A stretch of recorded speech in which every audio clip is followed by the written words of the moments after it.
자, 제가 시작하면 시작하시면 됩니다. 기자님, 준비. 혹시 오늘까진 보고 해도 되나요? 네, 괜찮아요. 계속 보고 해주세요. 시작. 안녕하세요. 정치를 좋아하고 미래의 정치인을 꿈꾸고 있는 대한민국의 자랑스러운 고등학교 1학년 학생 허율입니다. 2016년 사회적 이슈에 관심이 많던 저는, 당시 초등학교 5학년이었던 저는 뉴스를 통해 헌정사상 최초 민간인 국정농단 사건이라는 뉴스를 보게 되었습니다. 그 사건은 어렸던 제게 큰 충격으로 다가왔었습니다. 한 나라의 대통령이 비선실세라는 이름으로 어떻게 일반인의 손에 놀아날 수 있는지 실망감과 배신감 또한 컸습니다. 당시에 저희 반 반장에게 과자나 아이스크림을 사주고 친하게 잘 지내면 떠든 사람 명단에서 지워주는 초등학교 비선실세보다 못하다는 생각까지 들었습니다. 그렇게 해서 저는 양극적인 면을 띠고 있는 비선실세로 인해 생긴 애국심과 당시 주변 사람들의 말에 의하면 사춘기가 좀 일찍 온 거 아니냐는 의견을 갖고 광화문 현장에 나가게 되었습니다. 광장은 매우 추웠지만 촛불의 열기로 추위는 잊혀졌습니다. 저는 그렇게 뜨거웠던 그 광장에서 시민들과 뜨거운 부르짖음을 들으며 깨어있는 시민의 주식된 힘이 무엇인지 차츰 알게 되었습니다. 그 겨울 광장에서 오직 국민의힘만으로 부패한 지도자를 끌어내고 심판을 하고 끝내 위대한 대한민국 국민이 이겼다는 그 결말은 아직도 제 심장을 뛰게 하고 제 가슴을 뜨거워지게 합니다. 그리하여 저는 그 영향 때문인지 몰라도 촛불 집회 때 들었던 이 포스터를 아직도 버리지 못하고 계속 간직하고 있습니다. 그렇게 저는 촛불 정신에 반해 더 좋은 세상, 또 좋은 미래를 만들고 싶다는 열망을 가지고 정치인의 꿈을 키워나가기 시작했습니다. 그리고 또한 그 촛불 정신과 함께 해주셨던 문재인 당시 민주당 상임고문과 그리고 여러 민주당 정치인분들과 더불어민주당이라는 정당을 지지하고 좋아하게 되었습니다. 비록 어렸지만 정권 교체에 대한 희망도 생기게 되었습니다. 그리고 2017년 5월 드디어 우리 국민은 촛불 정신과 함께 정권 교체를 이뤄냈습니다. 기회는 평등, 과정은 공정, 결과는 정의로울 것이다 라는 표어가 특히 2030 세대의 큰 지지를 받으며 환호 속에 문재인 정부는 출범하게 되었습니다. 출범 뒤 청년층을 대상으로 한 문재인 정부의 첫 직무수행 평가에서도 긍정률이 94%를 초과하며 2030 세대와 더불어 우리 국민들의 기대는 더욱 높아져갔습니다. 그 절정은 남북정상회담이었습니다. 참여정부 이후 10년 만에 남북정상이 평화의 집에서 두 손을 맞잡고 판문점 선언을 통해 평화협정을 맺고 평화의 길로 한 발짝 더 나아가기도 하였으며 일부 언론에서는 문재인 대통령이 노벨상 후보에 올랐다는 보도를 하기로 하였습니다. 근데 제가 지금부터 너무 좋은 얘기만 했었는데 지금부터 좀 무거운 얘기를 해도 되나요? 네. 네, 알겠습니다. 취임 후 3년 5개월 이론적으로 오는 게 당연하지만 문재인 정부도 피해갈 수 없는 레임덕 효과를 정통으로 맞게 되었습니다. 바로 부동산 정책의 실패와 젠더 갈등 현상으로 인한 이대남, 이대녀 현상, 그리고 청년 실업 등등 수많은 악재가 끼쳤습니다.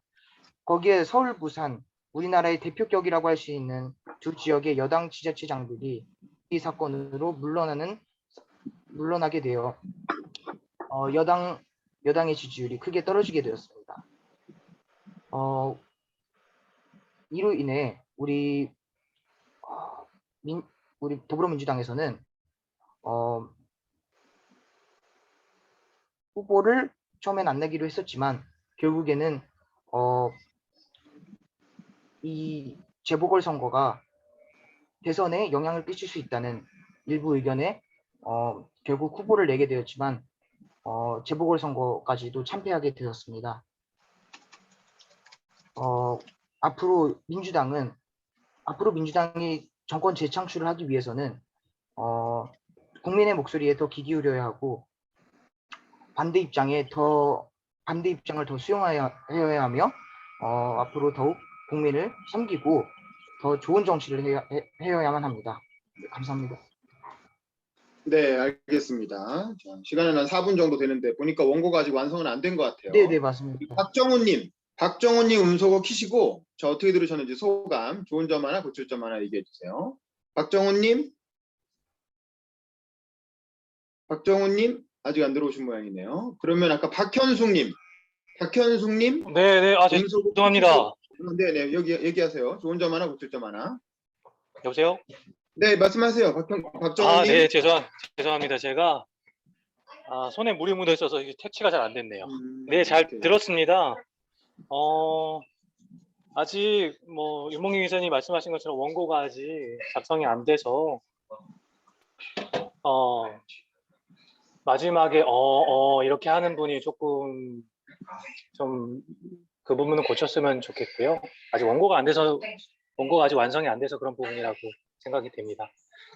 저는 그 부분을 짚어주는 게 좋았어요. 처음에는 이제 박근혜 대통령의 국정농단을 먼저 논하고, 나중에는 이제 문재인 대통령의 이제 레임덕과 문정부의 그런 또 상반된 그런 문제점을 짚어주는 게 더 되게 좋았고요. 그 박 대통령 국정농단 때 이게 나라냐라고 캐치프레이즈를 걸고 그 청소년들과 아이들과 그 많은 사람들이 나왔었는데, 이번에 4.7 보궐선거를 통해서 이게 나라냐가 아니라 또 이건 나라냐라고 캐치프레이즈를 거는 걸 보면서 뭐 그런 주제로 하는 게 너무 좋았던 것 같습니다. 네, 이상입니다. 네, 박현숙님 음소거 키시고 소감, 좋은 점 하나, 고칠 점 하나 얘기해 주세요. 박현숙님. 네. 네, 말씀하세요. 얘기 말씀 잘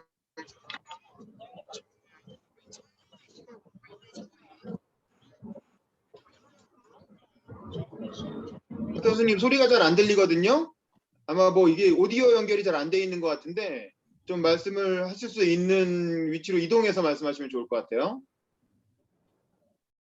자, 어려우시면 다음으로 패스하겠습니다. 자, 정다은님 음소거 키시고, 자, 뭐 아까 좀 네. 왔다 갔다 하셔서 다는 못 들으신 것 같은데 그래도 어떻게 들으셨는지 소감, 좋은 점 하나, 고칠 점 하나 얘기해 주세요.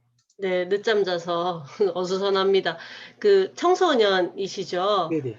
저보다 훨씬 더 다양한 사회적인 언어를 많이 사용하시는 것 같아서 일단 너무 멋있는 것 같고요. 조금 더 매끄럽게 이어주는 말 아니면 차라리 탁탁탁 끊어주면 훨씬 귀에 잘 들어올 것 같습니다. 멋집니다. 네, 고생하셨고요. 그 허유 씨가 지난번에 했었나? 지난번에 발표했어요? 네네. 이번에 처음 한, 저번에 한번 하고 이번에 지난번에 이 주제가 아니었던 것 같은데? 지난번에 지난번에 뭘 발표했었죠? 네네네. 지난번에도 이 주제였습니다. 이 주제인데 내용이 없었죠. 그때는. 내용이 없어가지고 그때는. 뭐 키워드 몇 개 보고 얘기했었죠. 네네네. 오케이, 알겠어요. 이 얘기를 하고 싶은 거였구만.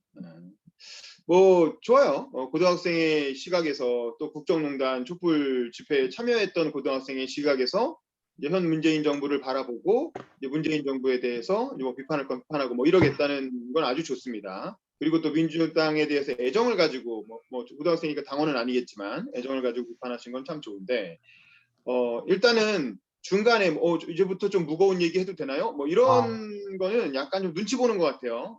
그럴 필요 없고 대한민국 주권자로서 당연히 정부 비판하는 건 할 수 있는 권리지 그걸 왜 허락받아가면서 합니까? 그런 뉘앙스를 할 필요는 없을 것 같고 그냥 지금까지는 좋은 말씀이지만 이제부터 본격적으로 제가 하고 싶은 얘기를 드리겠습니다 하면서 바로 그냥 비판하시면 되고 그 다음에 이제 이게 원고를 중간에 쓰다가 거기까지 쓴 부분까지만 하고 그 다음에는 그냥 애드립으로 하신 것 같아요. 네네네. 애드립으로 하니까 확실히 중간에 이런 어벽이 나오잖아요. 예. 그 어쩔 수 없어요. 원고가 없으면 그렇게 되게 마련이거든요. 그래서 그거는 의식적으로 노력을 해야 돼. 일단 원고를 먼저 완성을 하세요. 원고를 먼저 완성한 다음에 원고를 보고 읽는 게 우선이에요. 그래서 최대한 외워야 돼. 최대한 외우고 그 다음에 안 보고 하는 거지. 처음부터 그렇게 안 보고 쭉 얘기할 수 있는 사람은 없어요. 특히 고등학생이면 더욱더 그렇고. 그 다음에 저는 이제 고등학생이면 청소년이잖아요. 청소년의 시각으로 좀 봐줬으면 좋겠어요. 그러니까 문재인 정부를 비판하더라도 그냥 뭐 서울 부산 뭐 선거에서 뭐 성비위 사건이 있었고 그래서 보궐선거가 열렸는데 뭐 참패했고 그냥 우리가 어른들이 다 아는 신문에 나온 얘기만 할 것이 아니라 청소년의 시각에서 아까 도입부에 그게 좋았거든요. 그리고 반장이 뭐 좀 사다 주면 이름 적는 거에서 빼주는 그거보다 못한 것 같았다. 뭐 이런 게 이제 청소년의 시각에서 본 그런 인상이잖아요. 그런 게 들어가니까 오히려 이 친구가 참 청소년답게 자기 사례를 잘 들은구나 이런 느낌이 들거든요. 그러니까 이 문재인 정부에 대한 평가도 청소년의 시각에서 청소년들이 느끼는 바를 전달해 줬으면 좋겠어요. 본인의 생각도 좋고 또 주변 친구들의 생각도 좋고 친구들이 지금 문재인 정부를 보면서 어떻게 느끼는지 그런 걸 차라리 청소년의 시각에서 얘기해 주는 게 오히려 허위유시만이 할 수 있는 그런 연설이 되는 거고 그런 포인트를 좀 살려줬으면 되게 좋은 연설이 될 것 같아. 그래서 다음번에 뭐 내일 아침에도 또 할 건데 다음번에는 그런 내용을 보강해서 일단 연설문을 완성시키는 거에 초점을 둡시다. 네, 그리고 연설문이 완성되면 그대로 읽으시면 돼요. 네. 아시겠죠? 그리고 나서 연설문 내용이 통과가 되면 그때부터 외우는 겁니다.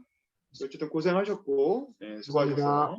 네. 다음 정다은님 음소거 키시고 네. 자, 제가 준비 시작하면 읽으시면 됩니다. 원고 그냥 읽으세요. 자, 준비 시작. 정다은입니다. 경주에서 살아가고 있습니다. 약간의 오지랖과 또 약간의 용감함이 있었지만 그 약간에서 벗어나지 못하고 있던 2016년 경주에 큰 지진이 났습니다. 첫 번째 지진은 어리둥절 지나가고 두 번째 지진 혼자였습니다. 휴대폰이 먹통이었습니다. 서둘러 아이들의 유치원으로 달려갔습니다. 너무 혼란스러웠습니다. 그렇게 정치를 시작했습니다. 잘 먹고 잘 사는 세상보다 안전한 세상이 우선이다. 큰 소리치며 시작했지만 정치는 녹록치가 않네요. 쉬운 일이었다면 누구나 할 수 있는 그런 일이었을 텐데 지금 제가 이렇게 또 다른 지역에서 누군가들이 분주하게 활동하고 있지 않았겠죠. 다시 텐션업을 위해 그날 경주시청에 모였던 황성공원에 모였던 시민들께 말씀드려봅니다. 5년이 지났습니다. 지진은 사람들 기억 속에서 꽤나 잊혀진 것처럼 보입니다. 이제는 같은 구름을 봐도 그때는 지진운이라 말했던 것을 지금은 예쁘다며 사진에 담고 있으니까요. 그때 우리가 바랬던 가치도 달라지고 있지 않나. 안전이 우선이라 외쳤던 그때를 잊고 다시 성장과 개발을 우선으로 외치고 있지는 않나 싶습니다. 다시 또 지진이 올까 한참을 집 근처에서 내 집만 멀뚱히 보고 있던 그때가 있었습니다. 영화 판도라를 보며 노후 원전이 있는 지역의 안전에 대한 걱정을 하던 때가 있었습니다. 두려움을 계속 안고 살아가는 것은 옳지 않으나 우리는 다시 준비를 해야 합니다. 5년 전 그 혼란이 같은 상황에서 다시 반복되지 않도록 우리는 철저히 대비해야 합니다. 시민 안전을 위해 사용해야 할 한수원의 지원금이 도로 확장에 쓰이고 있는 것은 환영할 일이 아닙니다. 그것보다 우선되어야 할 일은 우리가 그때 너무나 간절히 바랬던 안전입니다. 매뉴얼입니다. 아직 체인적 주민 외에는 방제용품도 준비되고 있지 않습니다. 우리는 경주에 살고 있지만 한 번도 지진이 나지 않은 지역과 단 하나의 핵발전소도 없는 지역과 다를 것 없이 살고 있는 것만 같습니다. 이러면 안 되겠습니다. 다시 기억을 되새기고 싶습니다. 잘 먹고 잘 사는 세상보다 안전한 세상이 우선임에 동의해 주실 것을 호소드리며 앞으로의 민주당 경주 지역위원회 활동에 관심 가져주시고 함께 동참해 주시길 부탁드립니다. 이상입니다.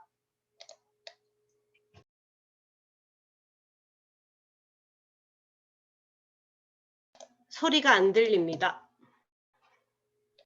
혹시 시간을 재보셨어요? 연습할 때? 몇 분 정도 나오던가요? 음소거 키세요. 음소거 키세요. 한 장 반이라 3분 미만일 것 같아요. 5분 네. 정도에 맞춰주시고 일단 좀 네. 분량이 부족합니다. 우리 변종현님 음소거 키시고 자 어떻게 들으셨는지 소감, 좋은 점 하나, 고칠 점 하나 얘기해 주세요. 일단은 개인적인 그런 이슈를 이제 지역 공동체에서 이제 대한민국으로 확장해 나가는 것이 되게 좋았고요. 이제 분량 연설 길이가 아무래도 아직 초반이니까 길이만 좀 보강하시면은 이제 방향성 같은 거 다 잡히셨으니까 될 것 같습니다. 네, 그다음 박규리님 음소거 키시고 네. 좋은 점 하나, 고칠 점 하나 얘기해 주세요. 네, 저도 지진을 겪어본 경험이 있기 때문에 다은님의 어떤 개인적인 이야기를 통해서 왜 정치에 입문하게 되었는지 그 동기를 들으면서 되게 좋았어요. 그래서 자신의 이야기를 이렇게 소소하게 풀어가는 그런 도입부의 시작이 굉장히 좋았던 것 같습니다.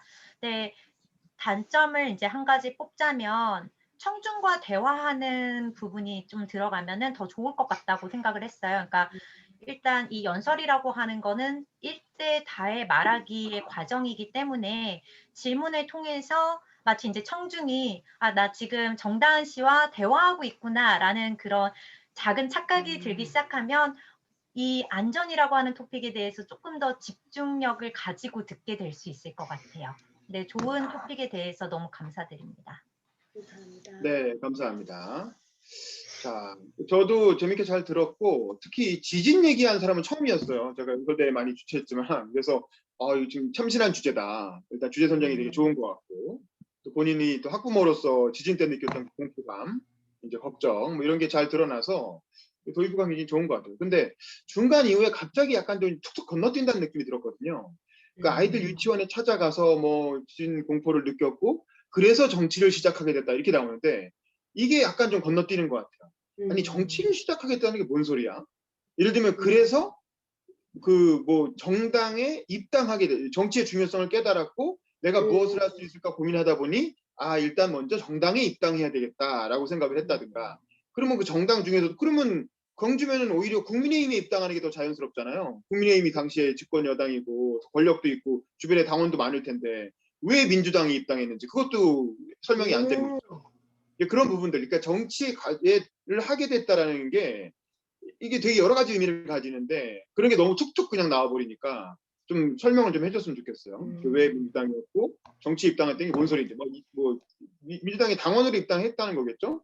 그리고 무슨 활동을 했는지도 정치를 했다고 했는데 우리가 정치한다는 건 국회의원이나 돼야 정치하는 걸로 생각하잖아요. 근데 지역에서 정치를 했다는 게 무슨 뜻인지 무슨 활동을 했다라든가 그런 것도 좀 설명해 주시면 좋겠고 그렇게 이제 세월이 가다 보니 사람들이 안전에 대해서 불감증에 걸리기 시작했다는 거죠. 그래서 옛날에는 구름을 봐도 지진운이라고 얘기했는데 지금은 아 예쁘다 하고 사진 찍고 있는 나를 발견하면서 나 스스로도 많이 해이해졌구나 이런 생각이 들었고 그다음에 이제 지금 보면 오히려 뭐 이렇게 여전히 보면 시민 안전을 위한 매뉴얼이라든가 방제용품도 구비가 잘 안 돼 있고 안전한 세상, 잘 먹고 잘 사는 세상보다 안전한 세상이 중요하다는 구호를 우리가 잊어버리고 있는 게 아닌가. 라는 생각이 든다. 오케이, 여기까지는 좋아요. 근데 그러면서 결론이 뭐냐면, 안전한 세상, 중요합니다. 그리고 민주당 경주지역위원회 활동 관심 가져주세요. 끝. 이게 뭐냐, 이거. 그러니까 마지막에 이렇게 좋은 얘기를 했으면, 그 다음엔 어떻게 돼야 되냐면, 나는 무엇을 하겠다. 나는 안전한 세상을 만들기 위해 정치에 참여하면서 무엇을 하겠다는 얘기가 나와야 되고, 나의 실천 다짐. 그리고 나서 실천적 대안. 그러면 청중들은 무엇을 해야 되냐 이거야. 이 연설을 듣고 있는 청중들은 무엇을 해야 됩니까? 예를 들면 경주 지역에서 같이 그때 그 지진 반대 운동을 했던 그 학부모들한테 하는 연설인지 아니면 이 연설대에 참가한 이걸 본선에서 듣고 있을 국회의원이나 혹은 김대중 대통령 지지자들한테 하는 연설인지 그런 포인트가 좀 청중에 대한 포인트가 명확해야 될 것 같고 그 청중들이 무엇을 할 수 있냐 이거예요. 아니면 당장 무엇을 해야 돼. 예를 들면 어떤 당장 지역에 주변에 지진이 터졌을 때 어떻게 해야 될지 가정교육부터 하자든가 아니면 학교에 그런 지진 대응 매뉴얼을 갖춰야 된다라든가 아니면 건축법에서 우리나라 지진 설계가 내진 설계가 잘 안 된 건축물들이 많잖아요. 그런 건축법을 바꿔서 내진 설계를 몇 층 이상 건물에 의무화해야 된다든가 아니면 1층, 2층 저층 건물도 붕괴할 위험이 있기 때문에 지금 3층 이상만 의무화되어 있는데 1, 2층까지 도입해야 된다라든가 그렇게 구체적인 실천 대안이 뭔가 나와줘야죠. 그래야 이게 지진에 대한 공포로부터 시작한 연설이 논리적으로 완결성을 가지게 되는 거지. 그냥 인식 개선 수준에서 끝나는 게 아니고 그런 정도로 내용을 좀 더 조사를 하셔가지고 뒷부분에 어떤 대안 제시까지 넣어주시면 좋은 연설이 될 것 같아요. 어쨌든 고생하셨습니다. 네, 수고하셨고요. 근데 우리 변종현님 음소거 키시고 자, 준비 시작. 안녕하십니까. 저는 한신대학교에서 철학을 배우고 있는 변종연이라고 합니다. 저는 오늘 청년에 관한 이야기를 해보려고 합니다. 현재 MZ세대에 있어 가장 큰 갈등 요소 중 하나는 젠더 갈등입니다. 저희는 여성가족부가 창설된 이후 교육을 받았고 남녀가 평등하다는 인식을 보편적으로 가지고 있습니다. 과거 저 역시 자신을 페미니스트로 규정한 적이 있었습니다. 남과 여는 성별만 다르지 동등한 권리를 가진다는 가치에 지금도 동의합니다. 하지만 그들과 조금이라도 다른 의견에 제기된 집단적 광기를 목격하였습니다. 이후 같은 사람으로 규정되고 싶지 않았습니다. 예, 그래서 저는 반대편이 안티페미니스트로 저를 규정한 적도 있었습니다. 염색체의 차이를 인정하고 조화롭게 살아가자고 하는 주장에 지금도 동의합니다. 그러나 그 사람들은 정치적 극단주의적인 행동을 통해서 목적을 달성하고자 하였고 저는 그런 것에 동의할 수 없었습니다. 고인이 되신 김대중 전 대통령께서는 1994년 7월 김영삼 전 대통령의 남북 정상회담을 며칠 앞둔 날 북한의 김일성의 사망 소식을 듣고 구원말을 떠올렸다고 합니다. 서재필과 전봉주는 각자의 방향성은 다르지만 공공체제의 타파라는 개혁을 추구했다는 본질은 같다. 우리 근현대사의 비극은 그 둘이 서로 만나지 못해서 대화하지 못한 것이라고 합니다. 저는 지금의 젠더 갈등 역시 마찬가지라고 봅니다. 젠더 갈등의 약극단은 방법론은 다르지만 바라는 바는 같습니다. 우리가 차이로 인해 차별받지 않고 더 나은 삶을 살 수 있는 것입니다. 근데 김대중 정신을 계승하고 존중한다는 정치권에서는 무엇을 하고 있습니까? 갈등을 봉합하지 않고 일방의 목소리만 들으면서 분열을 주장하여 자신의 이익을 극대화하려 하고 있습니다. MZ세대가 아니 우리나라 국민들이 진짜 원하는 것은 무엇입니까? 지식인의 요람인 서울대학교에서 시원한 에어컨 바람이 나오는 것입니다. 그곳에서 환경미화원들이 편안하게 쉬는 것입니다. 노사정의 미래를 위한 대타협을 이뤄내는 것입니다. 권력기관들이 서로를 견제하면서 정의가 실현되는 것입니다. 죄에 대한 벌이 직위에 따라서 다르게 주어지는 것이 아니라 그 죄에 맞게 벌이 주어지는 것입니다. 존경하는 대한민국 시민 여러분, 여러분은 원조를 받는 나라에서 주는 나라로, 후진국에서 선진국으로, 군부 독재에서 가장 발달한 민주국가로 발전한 세계사 유례가 없는 주권자들입니다. 문제를 인식하면 문제를 해결하지 못하고는 배길 수 없는 사람들입니다. 이웃을 포용하지 못하는 사상 공허한 외침이며 명확한 목표가 없는 분노는 맹목적인 아집에 불과할 수 있다는 것을 명심해 주시기 바랍니다. 지금 우리에게 필요한 것은 인류 보편적인 가치를 지키기 위해 문제인식을 설정하는 것에 있습니다. 서로에게 분노하기보다 각자의 입장에서 생각하며 대화하는 공론의 장을 이 연설을 듣고 계신 여러분께서 만들어 주시길 바라겠습니다. 이상입니다. 네, 좋습니다. 자, 우리 오종원님 음소거 키시고 자, 어떻게 들었는지 소감, 좋은 점 하나, 고칠 점 하나 얘기해 주세요. 네, 좋은 점은 내용이 좀 풍부하고 좋은 것 같은데, 안 좋은 점은 굳이 꼽자면은 이제 좀 아직 그 발표나 이런 부분들이 연습을 좀 더 필요한 것 같습니다. 이렇게 전달력이 조금 더 필요할 것 같습니다. 이상입니다. 네, 그 다음에 우리 정다은님 음소거 키시고 소감, 좋은 점 하나, 고칠 점 하나 얘기해 주세요. 네, 너무 잘 들었고요. 먼저 고칠 점이라고 하면 만약에 계속 이제 온라인으로 할 거니까 카메라가 조금 더 위에 있어서 이렇게 같이 마주보고 하는 듯한 느낌이 있으면 좋을 것 같아요. 지금 시선이 조금 아래로 가 있어서 가르치는 듯한 어쩔 수 없는 그게 보이는 것 같고, 좋은 점은 전 너무 쏙쏙 들어와서 그 단어도 너무 우리가 일반적으로 쓰는 단어들이라서 좋았던 것 같고, 전 좋았습니다. 네네, 좋습니다. 훌륭하시고요. 저도 그거 얘기하려고 했는데, 일단은, 카메라를, 지금 대표적, 그게 되게 노트북 카메라 쓰시는 거죠?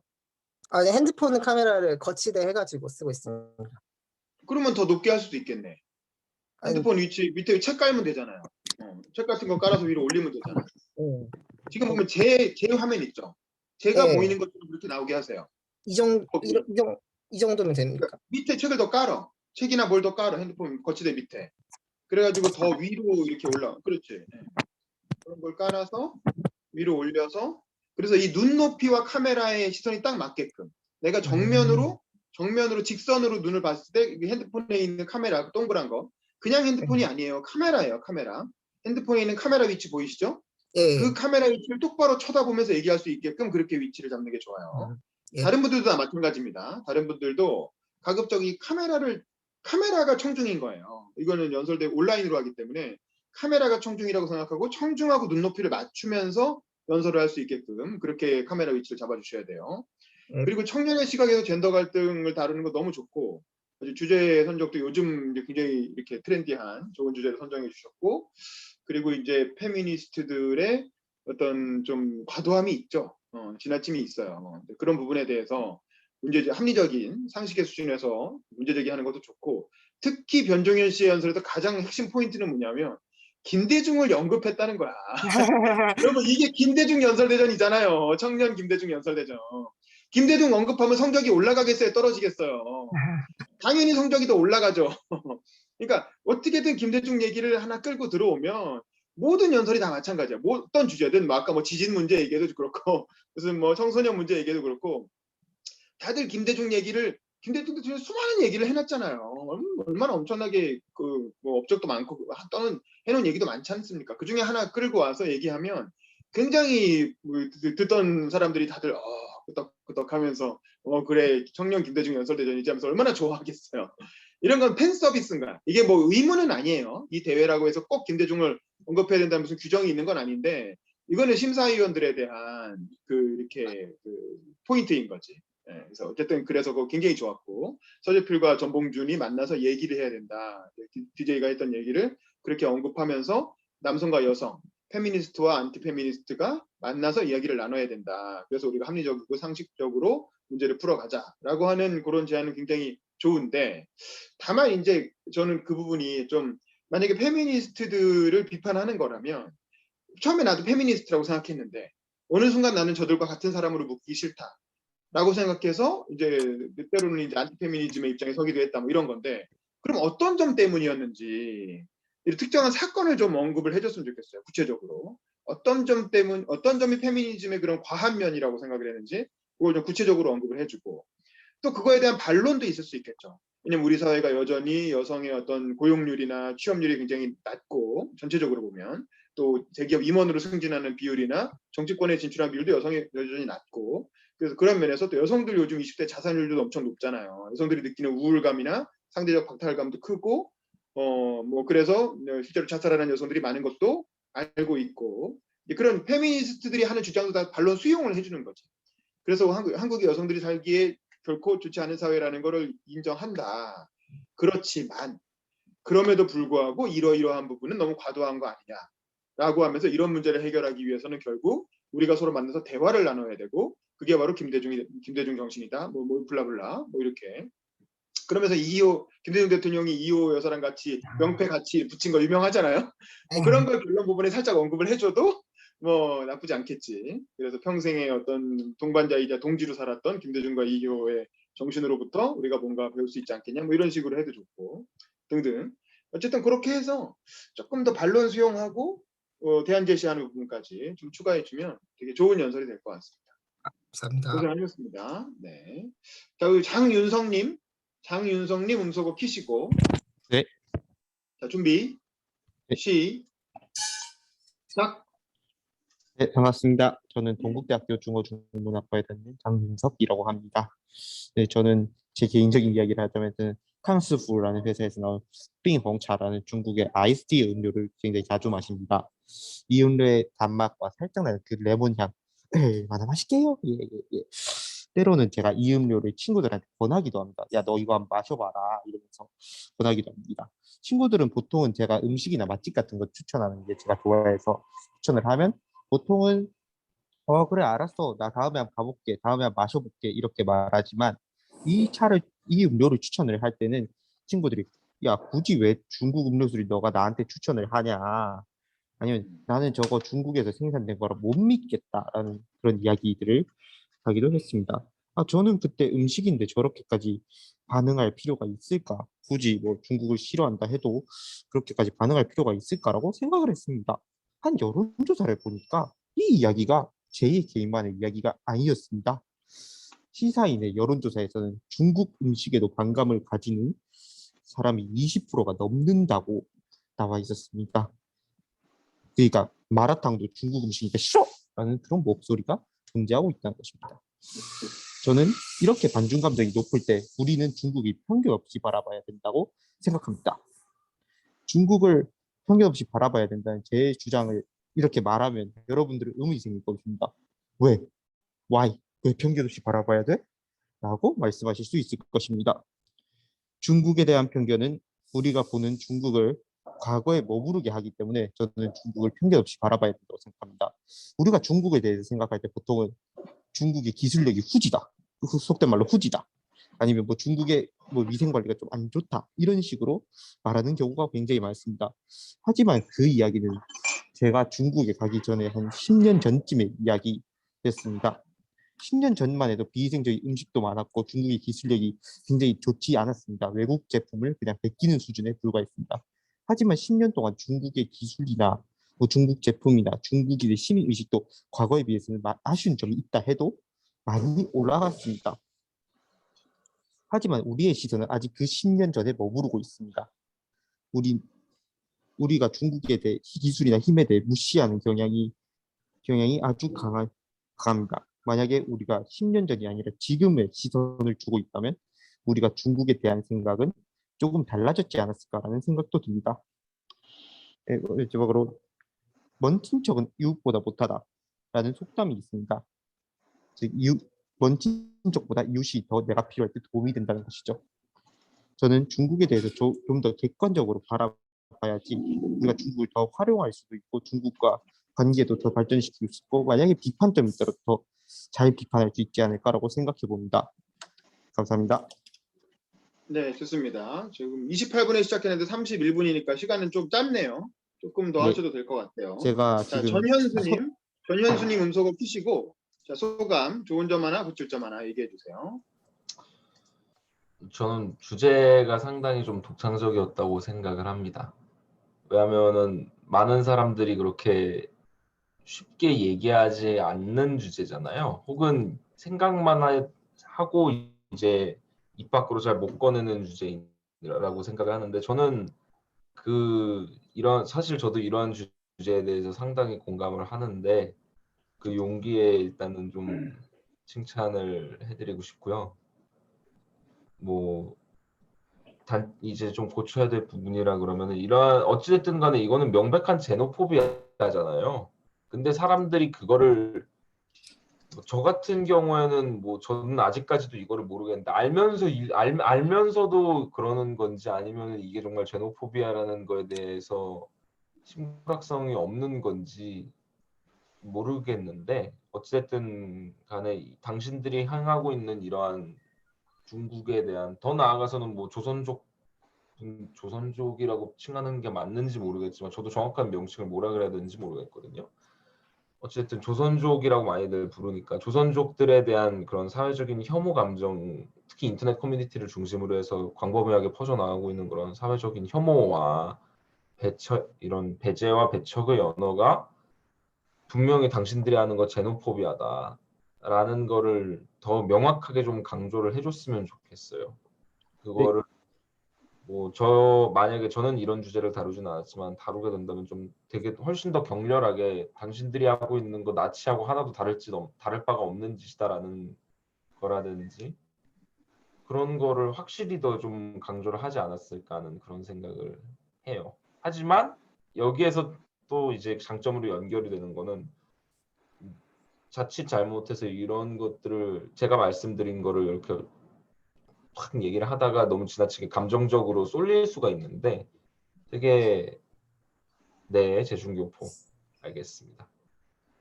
그렇게 감정적으로 쏠리지 않고 되게 침착하게 얘기하시는 거는 그것도 장점인 것 같아요. 네, 우리 고은비 씨 음소거 키시고 자, 네, 어떻게 들으셨는지 감사합니다. 소감, 좋은 점 하나, 고칠 점 하나 얘기해 주세요. 네.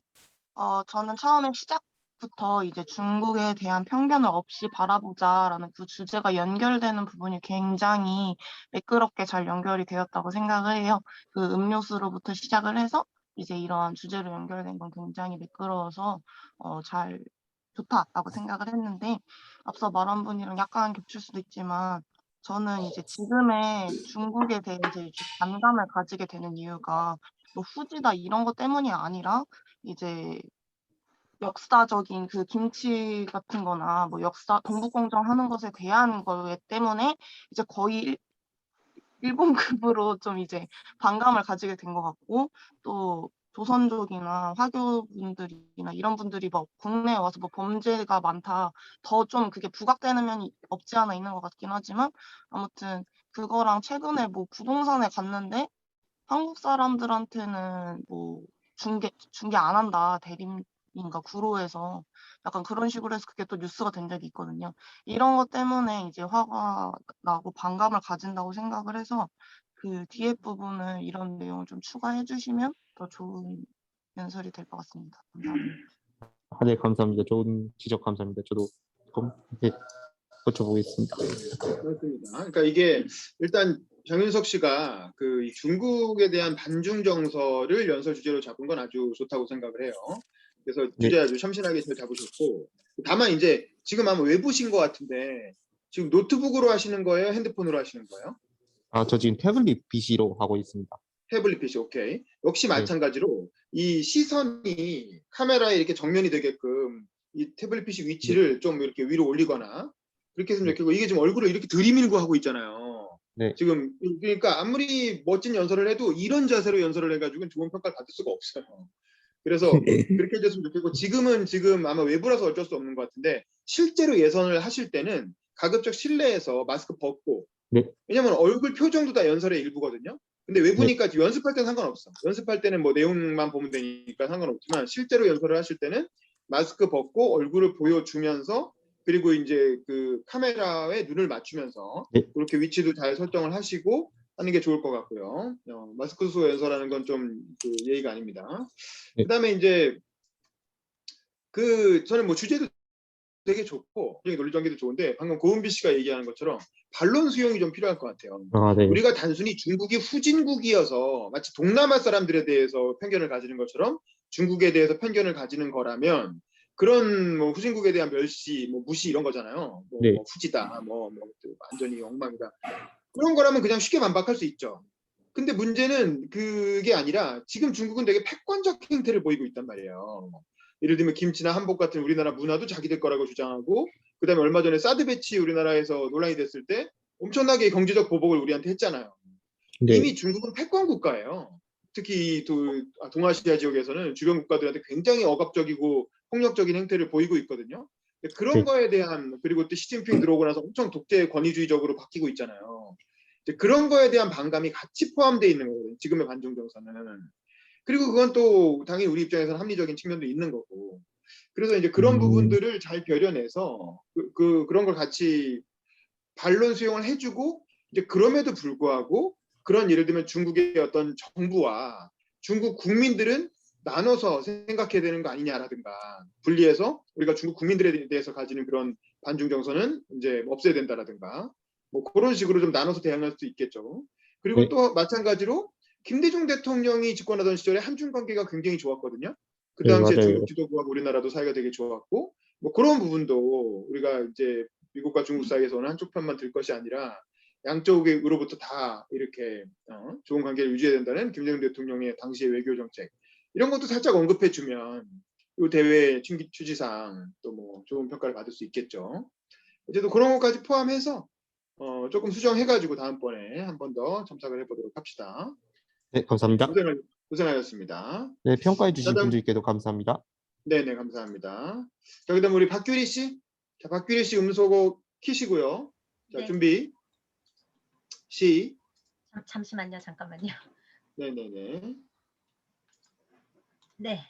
해보겠습니다. 준비. 시작. 2019년 크리스마스 이브 전날 저는 자원봉사를 했던 한 교회로부터 한 통의 급한 전화를 받았습니다. 크리스마스 연휴 기간에는 유기된 신생아를 위한 자원봉사자가 없습니다. 나와주실 수 있나요?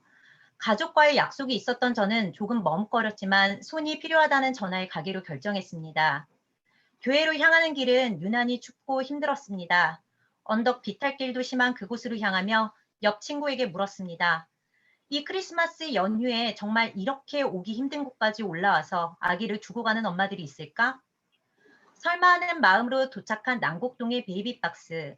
교회 방에는 슬프게도 크리스마스 시즌에 버려진 아기 여럿이 한 방에 옹기종기 누워 있었습니다. 매년 전 세계 최저 출산율을 갱신하고 있는 대한민국. 그러나 막상 이 나라에 태어나자마자 버려지는 신생아들의 현실이 참 아이러니했습니다.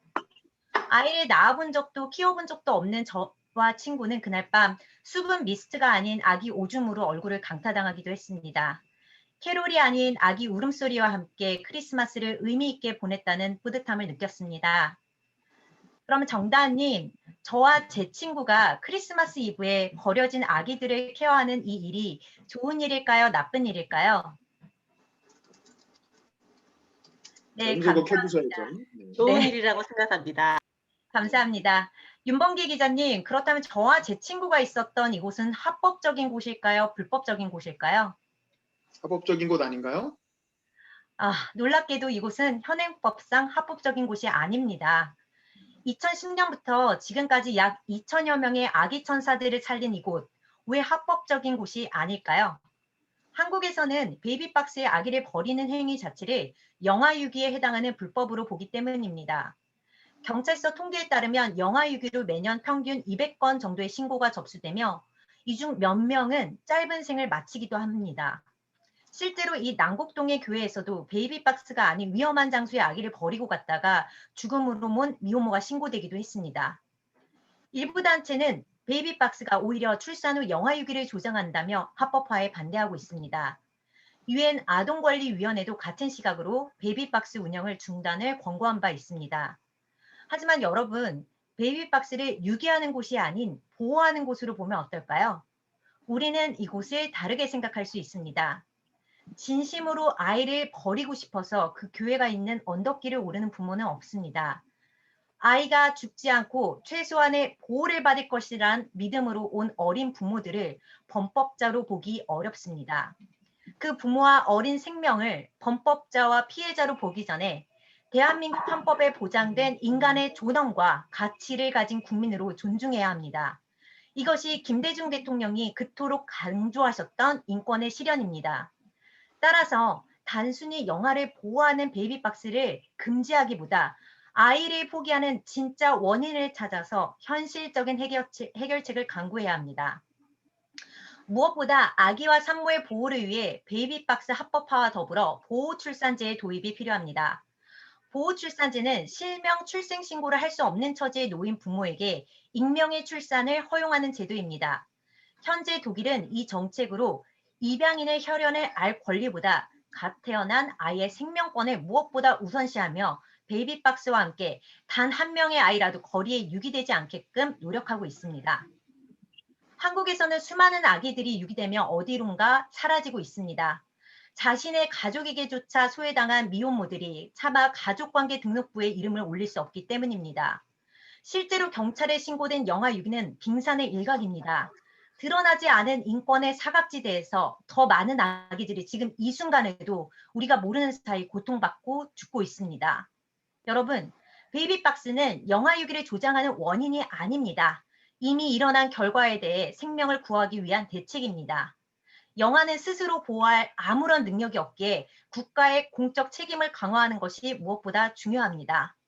따라서 베이비박스와 함께 적극적으로 유기된 신생아들과 산모들을 보호하는 법적 장치가 고안되어야 합니다. 그리고 이들을 바라보는 국민의 따뜻한 시선과 사회적 인식 개선은 큰 변화를 일으킬 수 있습니다. 무엇보다 세계 최저 출산율 국가인 한국에서 기꺼이 아기를 낳을 용기를 내준 어린 부모들과 힘없는 아기 천사들에게 큰 힘이 되며 복지와 인권의 대통령이신 김대중 대통령의 업적을 이어가는 길이 될 것입니다. 감사합니다. 네, 좋습니다. 시간은 정확히 5분인 것 같네요. 자, 고은비 씨. 고은비 씨 음소거 키시고 소감, 좋은 점 하나, 그칠 점 하나 얘기해 주세요. 네, 유리님도 이제 그 처음에 그 봉사를 했던 것으로부터 이제 이 베이비박스 합법화까지 이어지는 게 굉장히 매끄러웠고, 그리고 인권의 실현, 인권의 사각지대를 뭐 없애야 된다, 뭐 이렇게 이야기하는 것에서 이게 우리가 좀 그 아이들을 약간 소유로 생각하는 사람들이 가끔 있잖아요. 막 뭐 그러니까 뭐 대학교 잘 가 뭐 이러면서 약간 그런 사람들이 있는 걸 봤었는데 이런 아이들의 인권을 생각해 주는 사람도 있구나. 약간 그런 생각이 들면서 굉장히 좋은 그런 연설로 들었고요. 그런데 이제 영아 유기가 한국에서 이제 불법이다라고 했을 때 드는 생각은 그럼 외국에서는 이렇게 베이비박스에 놓고 가는 걸 영화 얘기로 안 보나? 라는 생각이 들었어가지고, 근데 독일 예시를 들어주셔서 아, 독일에선 아닌가 보다라는 생각이 들었는데, 혹시 뭐 좀 여유가 되신다면 뭐 한 줄 정도 뭐 외국에서는 현행 이렇게 하고 있다라고 더해주면, 약간 좀 흔히 법을 비교하는 게 외국 법이랑 좀 비교를 하잖아요. 그렇게 해주면 굉장히 좀 더 도움이 될 것 같고, 사실 계속 반론 수용 이야기를 하는데 그 말이 되게 와 닿았어요. 그 아기를 버리려고 이제 언덕을 올라가는 사람은 없다라는 생각에 한 5년 전쯤이면 동의를 했을 것 같은데 요즘에는 또 신문 보면 와 저건 진짜 부모님이라고 할 수가 있나라고 하는 사람들도 너무 많아가지고 좀 그런 것에 있어서 좀 반감을 가질 수 있는, 특히 뭐 이러면 애기들 다 버릴 거야 뭐 어르신들은 또 그렇게 생각하실 것 같아서 반감을 가질 수 있는 것을 좀 완충해 주시면 굉장히 좋은 연설 될 것 같습니다. 잘 들었습니다. 네, 감사합니다. 뭐 최근에 아동 학대 사건도 많이 나오고 있으니까 뭐 그런 생각을 할 수도 있죠. 자, 우리 허율 씨, 자 허율 씨 음소거 키시고, 자 얘기해 주세요. 음소거 키세요. 허율 씨 음소거 키시고, 좋은 점 하나, 복줄 점 하나.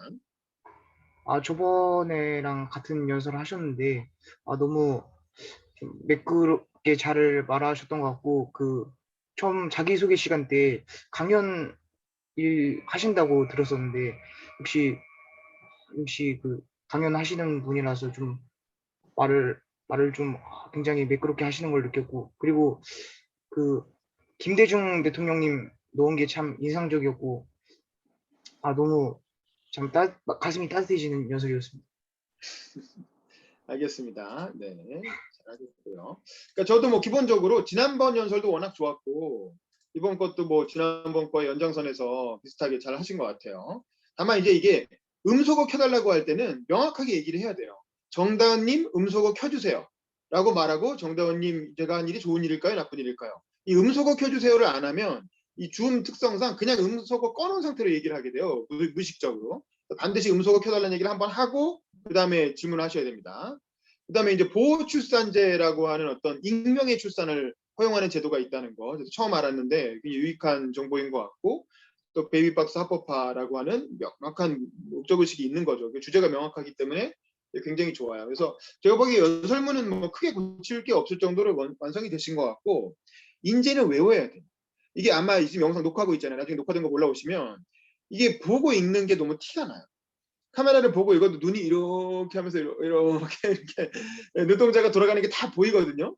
그러니까 이렇게 원고를 잘 썼는데 보고 읽어갖고 점수가 깎이면 얼마나 아깝습니까?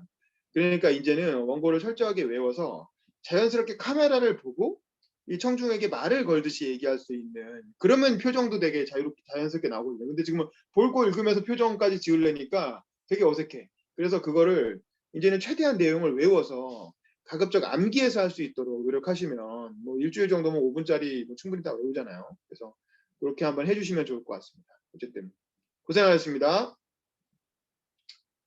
자, 다음 임진규님 유튜브 장이라고 돼 있죠. 임진규님 음소거 키시고, 네. 자 한번 해봅시다. 준비 시작.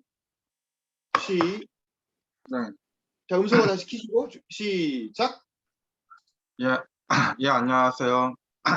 진보개혁 유튜브를 운영하고 있는 임진균입니다. 제가 말할 주제는 기득권입니다. 김대중 대통령님은 평생을 기득권에 맞춰 정치를 하셨습니다. 그 정신을 우리가 이어받아야 합니다. 이제 곧 있으면 대선입니다. 이 기득권 인지하기와 대항하기에 대해서 우리가 국민분들에게 확실히 알려드려야 합니다. 지금 청년들이 정치에 관심을 가지게 되었습니다. 한간에 이런 말이 회자됩니다. 책 한 권 읽은 사람이 제일 무섭다고요. 정말 공감하는 말입니다. 지금 실제 현실에 영향을 주는 정치에 대해서는 전혀 관심도 없고 무지하면서 한 정치인의 농간에 놀아나 자신의 정치적 제1 관심사를 반패미를 하는 수준의 현 세태를 한마디로 정의해 줄 수 있는 적절한 말입니다. 저 역시 청년이기에 청년의 심정을 잘 알 수 있습니다. 특히 저 역시도 똑같은 청년 남자입니다. 제가 기득권에 대해 이야기하고 패미고 반패미고 자시고 간에 기득권의 농간에 놀아나지 말고 대항한다는 이야기에 실제 현실에서 제가 만난 대부분의 사람들이 저의 말에 동의하고 공감하고 문제의 중요성을 자각하였습니다. 하지만 일부 찌질이분들의 누구나가 공감할 수 있는 말을 해도 귀를 막은 채 반패미만 중얼대고 있습니다. 이러니 책 한 권 읽은 사람이 제일 무섭다는 것입니다. 우리나라 노인 빈곤율이 무려 43%라고 합니다. 출생률은 무려 2년 연속 세계 꼴등이라고 합니다. 현재 월급으로 집 사기 힘들어서 집 사는 걸 포기하는 청년들이 수도 없이 많습니다. 그런데도 현실 파악은 못하고 유튜브에는 국뽕 영상이 벌람하고 청년들은 사회 불공정에 분노한다면서 제일 중요한 기득권에 대항하기는커녕 기득권에 놀아나 반패미만 외치고 기득권 정당인 국민의힘에 투표하고 당원 가입이나 하고 있습니다. 패미 때문에 역차별 받았다는 분들은 이준석식 공정 경쟁으로 보자면 사회적 패배자입니다. 기득권 자녀들의 100m 앞선 출발은 문제가 없다고 생각하면서 페미니즘만 문제라고 생각하는 정치적 무지를 여실히 보여주는 셈입니다. 차라리 페미니스트 분들 같이 시시비비를 떠나 자신들 스스로 정당을 창당하여 기득권에 대항하고 자신들의 뜻을 관철시키려는 정치적 수준이며 전 이해라도 할 수 있겠습니다. 하지만 조금만 공부하면 알 수 있는 기득권 정당이 국민의힘을 지지하는 것은 정치 철학의 부재와 이준석식에 의하면 사회적 패배자인 분들의 모순을 보여줍니다. 지금 우리가 정춘인이 적당한 돈을 벌고 있지만 훗날 60살이 되면 지금같이 돈을 벌 수 있을까요? 그때도 집 없이 매달 월세 내고 전세 생활하면서 사실 건가요? 자신의 미래는 전혀 걱정하지 않습니다. 우리 모두 나이를 먹어갑니다. 하지만 이것에 대해 전혀 생각할 생각도 안 합니다. 우리나라 20대 사망률 중 가반이 자살이라고 합니다.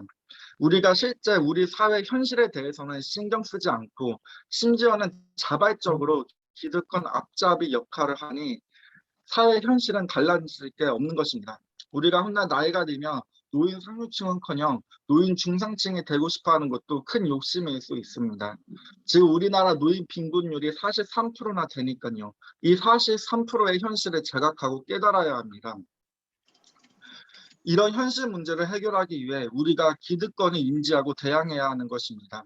아이를 출산할 수 있는 환경을 만들어주는 것, 불공정한 출발을 완화시켜주는 정책 보조, 취업이나 사업을 할 때 실패하더라도 재기할 수 있도록 만들어주는 사회 시스템, 이런 사회를 우리가 요구하고 만들어야 하는 것입니다. 열심히 해서 대기업 가도 40살이면 퇴직하는 현실입니다. 열심히 해서 사업에 성공해도 대기업이나 프랜차이즈의 갑질로 월급 사장하고 혹은 망하는 사람이 한둘이 아닙니다. 열심히 살았든 공부를 잘했든 지금 자영업으로 성공했다 해서 자신이 기득권이라고 착각하는 건 큰 오산입니다. 기득권에 갈라치기에 이용당해서 좋을 건 기득권 세력밖에 없습니다. 반패미든 국뽕이든 당신들 원하는 대로 사회가 반패미 되고 국뽕이 된다 해서 당신들 현실이 바뀌는 건 없습니다. 똑같이 노인 빈곤율은 높을 것이고 대기업 들어가서 퇴직하면 치킨집 한다는 사회 현실도 그대로일 것입니다. 민주당은 최소한 자신들의 잘못은 인정이라도 하고 고치려고는 합니다. 그렇기에 기본주택, 기본소득 등등 사회의 공정한 출발선을 만들기 위한 정치적 노력을 하는 것입니다. 하지만 국민의힘은 누구나가 알듯이 기득권 정당이고 자신들의 잘못조차 인정하지도 않는 정당입니다.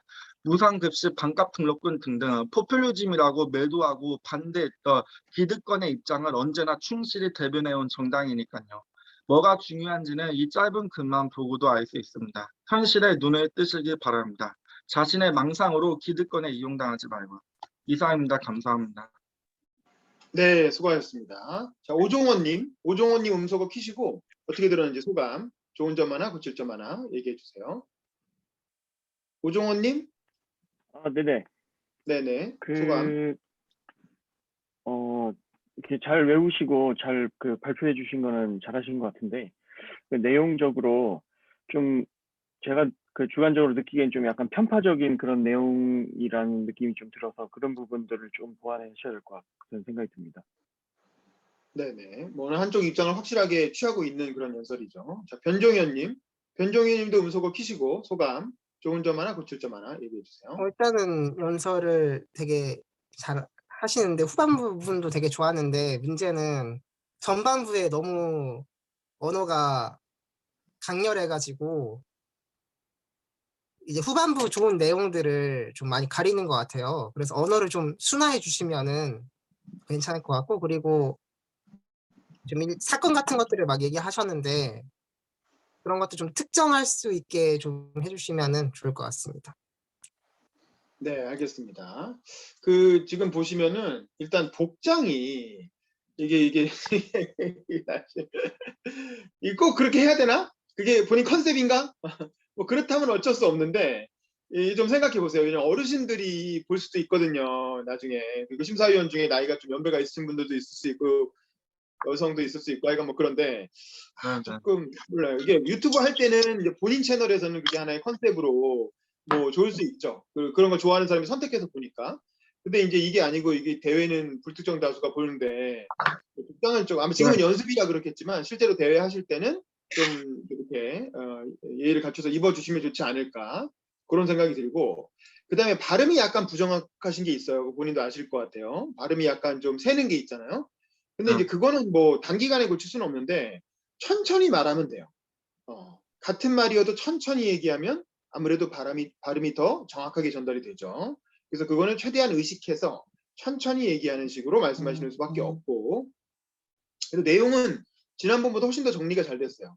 지난번에는 약간 중구난방 왔다 갔다 했거든요. 그리고 다 막 중복되는 내용도 앞뒤에 막 나오기도 하고 그랬는데 이번에는 확실히 원고를 정리를 해가지고 그 원고를 보면서 얘기하니까 훨씬 더 내용은 깔끔하게 정리가 된 것 같아요. 중복되는 부분도 많이 줄었고 그래서 좋은데 다만 이제 이렇게 이 연설은 분명히 한쪽 진영의 입장을 취하고 있는 연설이잖아요.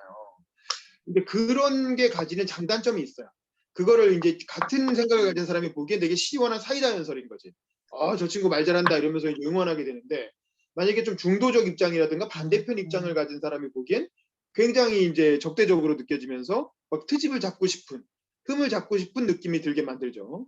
그래서 이제 그 부분을 뭐 근데 어쩔 수 없어 이게 본인의 입장이니까 나는 그 입장을 얘기하는 것도 뭐 대회 취지니까 나쁘진 않은데 다만 이제 그런 반작용들을 좀 중화하기 위한 조치는 있을 수 있죠. 예를 들면 노골적인 욕설이라든가 막말로 느껴질 수 있는 부분들은 좀 자제하는 게 좋아요. 예를 들면 일부 찌질이 분들은 뭐 이렇게 표현하는 부분이 있거든요. 이제 그 찌질이라는 건 우리가 사회 상식적으로 봤을 때 욕설이잖아요. 욕설이고 비하하는 표현이란 말이야. 그런 거는 조금 굳이 그런 말을 해서 이렇게 흠잡힐 필요는 없잖아요. 그런 부분들은 그 일부 분들은 뭐 이런 식으로 해가지고 조금 순화하셔도 좋을 것 같고 그다음에 반패미에 대해서 비판하는 건 그렇다 쳐. 근데 국뽕 영상들이 넘쳐나는 거에 대해서 근데 국뽕은 왜냐하면 문재인 대통령 칭찬하는 것도 국뽕일 수 있잖아요. 문재인 대통령이 G7 가서 가운데 서가지고 그런 거 야 마음이 가슴이 웅장해진다 이렇게 하는 것도 국뽕으로 볼 수도 있는데 그냥 일반적으로 국뽕 전체를 다 그냥 이렇게 싸잡아서 비판을 해버리면 그만큼 지지하는 사람들의 수가 확 줄어들 것 같거든요. 그래서 그건 차라리 반패미에 꽂힌 사람들만 비판하는 걸로 좀 비판의 각도를 줄이고 왜냐면 적은 소수를 만들고 우리 편은 많게 만드는 게 정치의 기본이잖아요. 굳이 불특정 다수를 적으로 만들 필요는 없거든. 뭐 그렇게 했으면 좋겠고 그다음에 이제 반론 수용의 여지가 있을 것 같아요. 예를 들면 민주당은 잘못은 인정한다. 그리고 기본주택, 기본소득 이런 걸 통해서 어떤 평등한 기회를 만들려고 노력하는데 국민의힘은 잘못한 거 하나도 인정 안 하지 않느냐라고 얘기하는데 또 얼마 전에 이준석이 뭐 탄핵 정당했다고 또 인정한 부분도 있단 말이지. 그럼 뭐야? 아닌 것 같은데? 그러니까 발레가 떠오르는 그런 부분에 대해서는 그때그때 지적을 해주는 게 좋습니다. 그러니까 뭐 그런 부분들 조금 더 신경 쓰면 굉장히 좋은 연설이 될 것 같습니다. 네, 그 부분을 좀 주의해 주시고요. 어쨌든 수고하셨습니다. 자, 다음은 우리 오종원 씨가 한번 해볼까요? 자, 오종원 씨 음소거 키시고 연습하실 땐 잠깐 비디오도 켜주시고요. 평소엔 괜찮지만. 자, 오종원 씨, 자, 음소거 예, 키시고 알겠습니다. 비디오도 잠깐 켜주시고 자, 준비 네네. 시작. 네네. 안녕하십니까. 여러분, 지난 6월 25일 무슨 날이었을까요? 제가 국민연금에 들어와 124번째 월급을 받은 날입니다. 그리고 제 어머니 1952년생 이정옥 여사가 120개월 수급 요건을 충족해서 첫 국민연금 24만 원을 받게 된 날입니다. 아버지는 60세까지 보험료 한 번을 안 내서 연금을 못 받게 되었습니다. 부끄럽지만 그때까지 제가 연금에 아무 관심이 없었습니다. 회사에 입사하고 나서 어머니 보험료를 국민연금 보험료를 내드렸고요. 어머니께서 이렇게 연금을 받게 되었습니다. 부모님은 두 분 다 기초연금을 받으십니다. 기초연금은 30만 원인데 두 분이 받아서 60만 원 받으면 좋겠지만은 부부 감액이 있어서 48만 원을 받습니다. 어머니가 국민연금 24만 원을 받으시니 이제 두 분이서 72만 원을 받게 되셨습니다. 제가 매월 70만 원을 부모님께 드릴 수 있을까요? 우리나라는 복지국가가 된 것 같습니다. 저는 매달 19만 원의 국민연금 보험료를 월급에서 공제합니다. 회사에서 19만 원을 더해서 38만 원의 국민연금 보험료를 내게 됩니다. 만 60세까지 한 달도 쉬지 않고 꼬박꼬박 냈을 때 만 65세부터 지금 가치로 114만 원의 연금을 받게 됩니다. 국민연금은 소득에 따라서 올리고 연금 수급 이후에는 물가에 따라서 가치를 올려주기 때문에 그때 되면 114만 원보다는 좀 더 받게 될 것 같습니다. 작년 출산율이 0.84라는데 연금 그거 받을 수 있어? 라고 생각하시는 분들 많이 있으십니다. 독일도 보험료와 세금을 더해서 지금 연금을 주고 있고 2060년 GDP 대비 공적연금 지출액이 2020년 유럽 수준인 13%로 전망되기에 큰 문제는 없을 거라고 하지만 노인 부양비가 급격히 높아져 후세대 부담이 크지 않겠느냐는 문제의식은 해소되지 않고 있습니다. 사실 국민연금의 재정 안정성은 출산율, 노동시장 참여율, 경제성장률로 규정되기도 하는데 이 행사를 주최하는 훈남 윤범기 기자님도 저도 아내와 자녀가 없으니 출산율이 높을 수가 없습니다. 모두 국민연금 재정 안정을 위협하고 있습니다. 다들 국민연금 개혁이 필요하다고 하지만 정작 실천 가능한 개혁이 이루어지지 않고 있습니다. 국민연금의 재정 안정성은 출산율도 중요하지만 사실 지난 21년간 올리지 못했던 보험료를 올리는 것이 중요한 일입니다. 저는 일단 할 수 있는 것부터 했으면 합니다. 국회가 부담을 느낀다는데 국회의 쟁정 없이 건강보험료는 매년 올라가고 있습니다. 사회적 합의기구인 건강보험정책심의위원회, 줄여서 건정심에서 사회적 합의를 통해서 올리고 있기 때문입니다. 국민연금도 국민연금심의위원회를 사회적 합의기구로 격상하면 어떨까 합니다.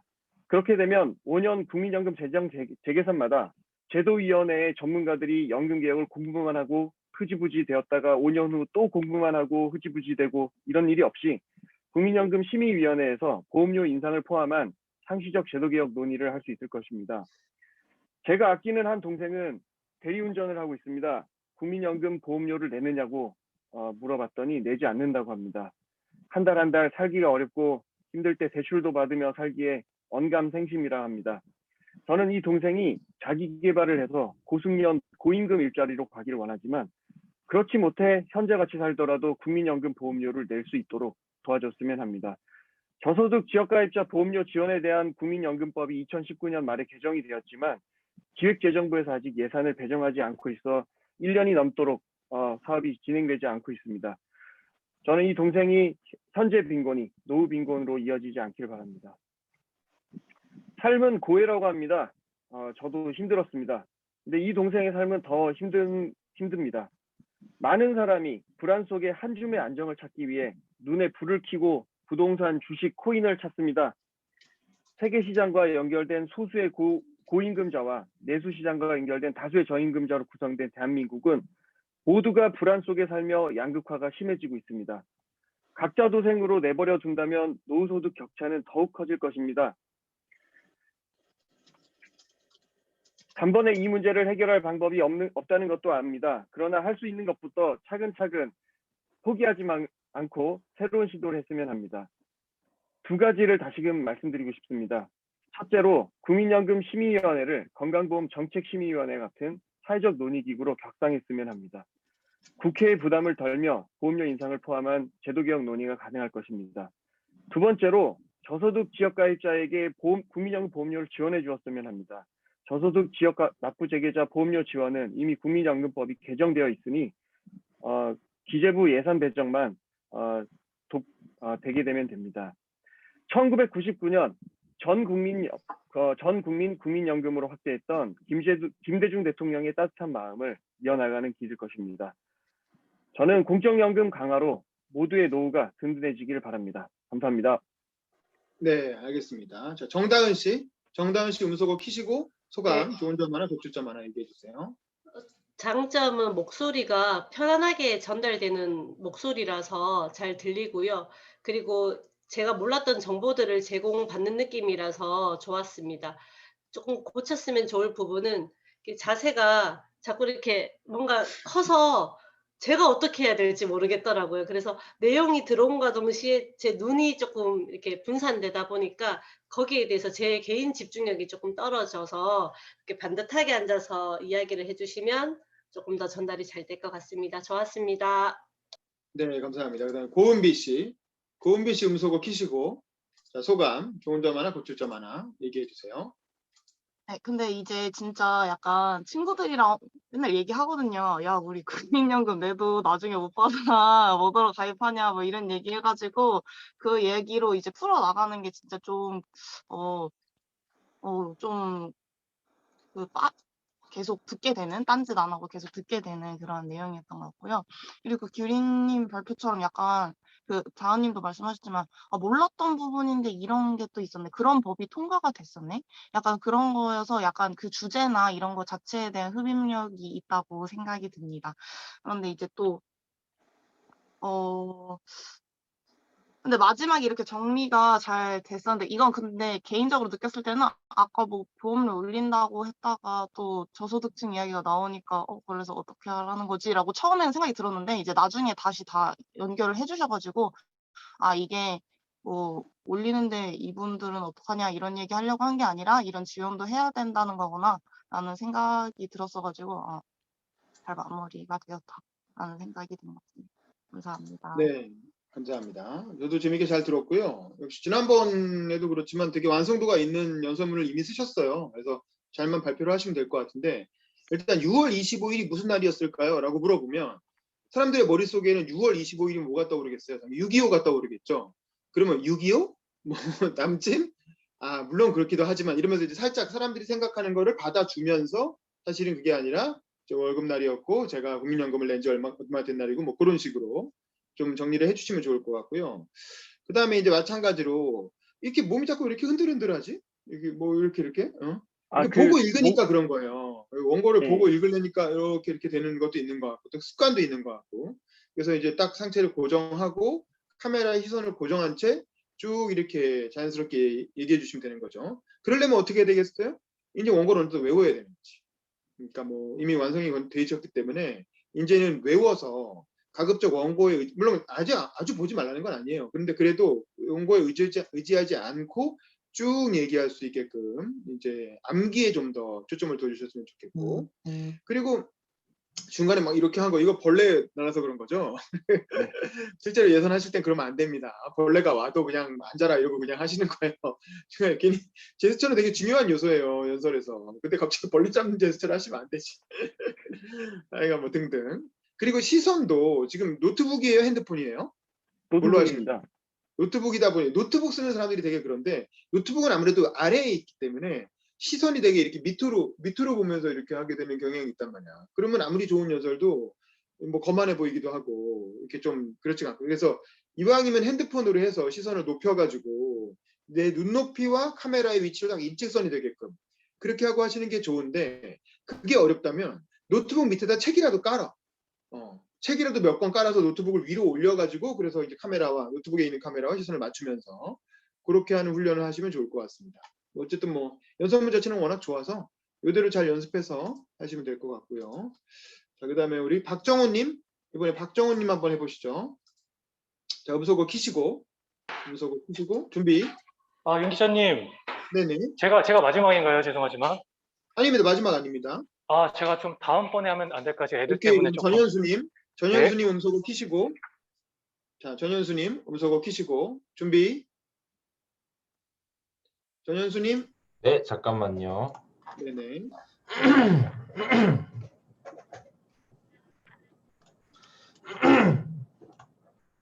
죄송합니다. 자, 준비. 네. 시작. 저는 중증의 자폐성 장애를 가지고 태어났습니다. 의사 선생님은 제 지능 지수가 70 정도라고 말씀하시며 평생 타인이 도움을 받으며 살아야 할 것이라고 말씀하셨습니다.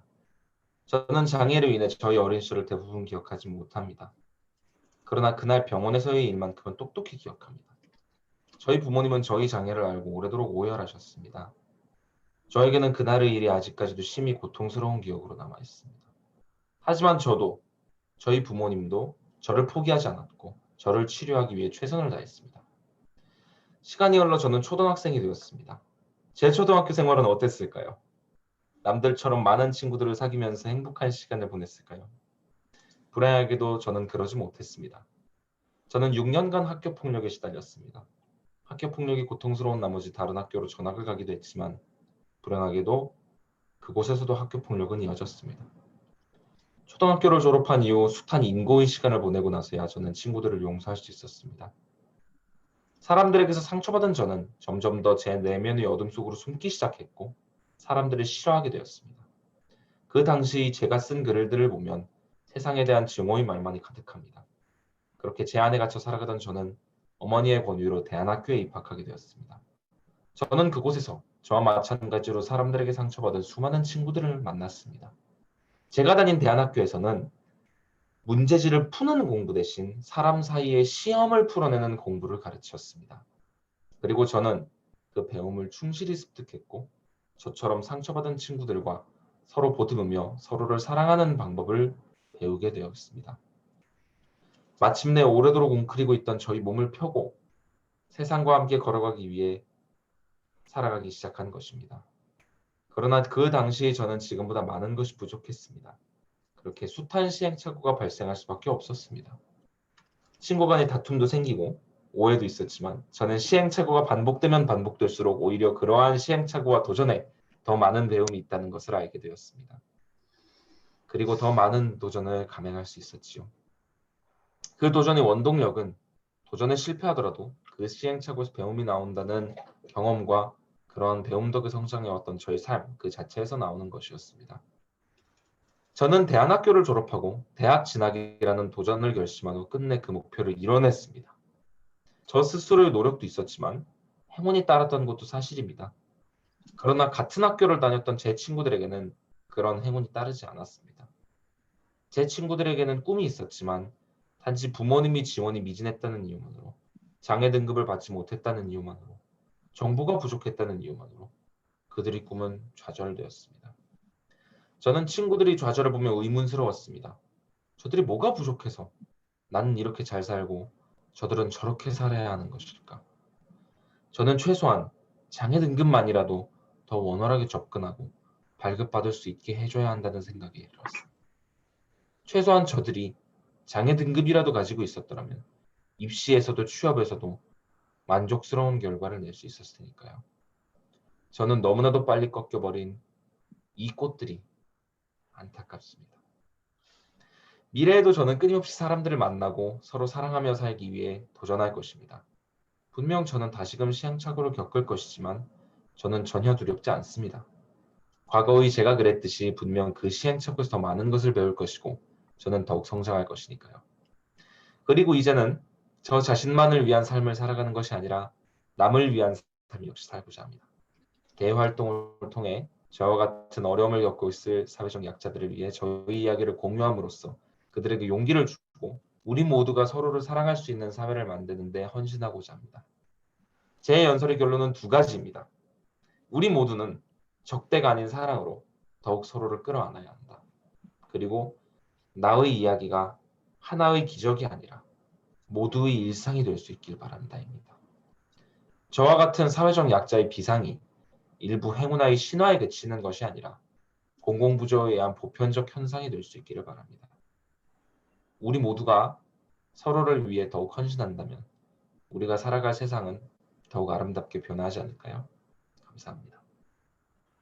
네, 자 그러면 먼저 정다은님 음소거 키시고 어떻게 들으셨는지 소감, 좋은 점 하나, 고칠 점 하나 얘기해 주세요. 이것도 말씀드리고 싶었는데 이렇게 기회 주셔서 감사드리고 들으면서 처음에 시작하실 때 예를 들어 저 어떤가요? 저 어떤가요?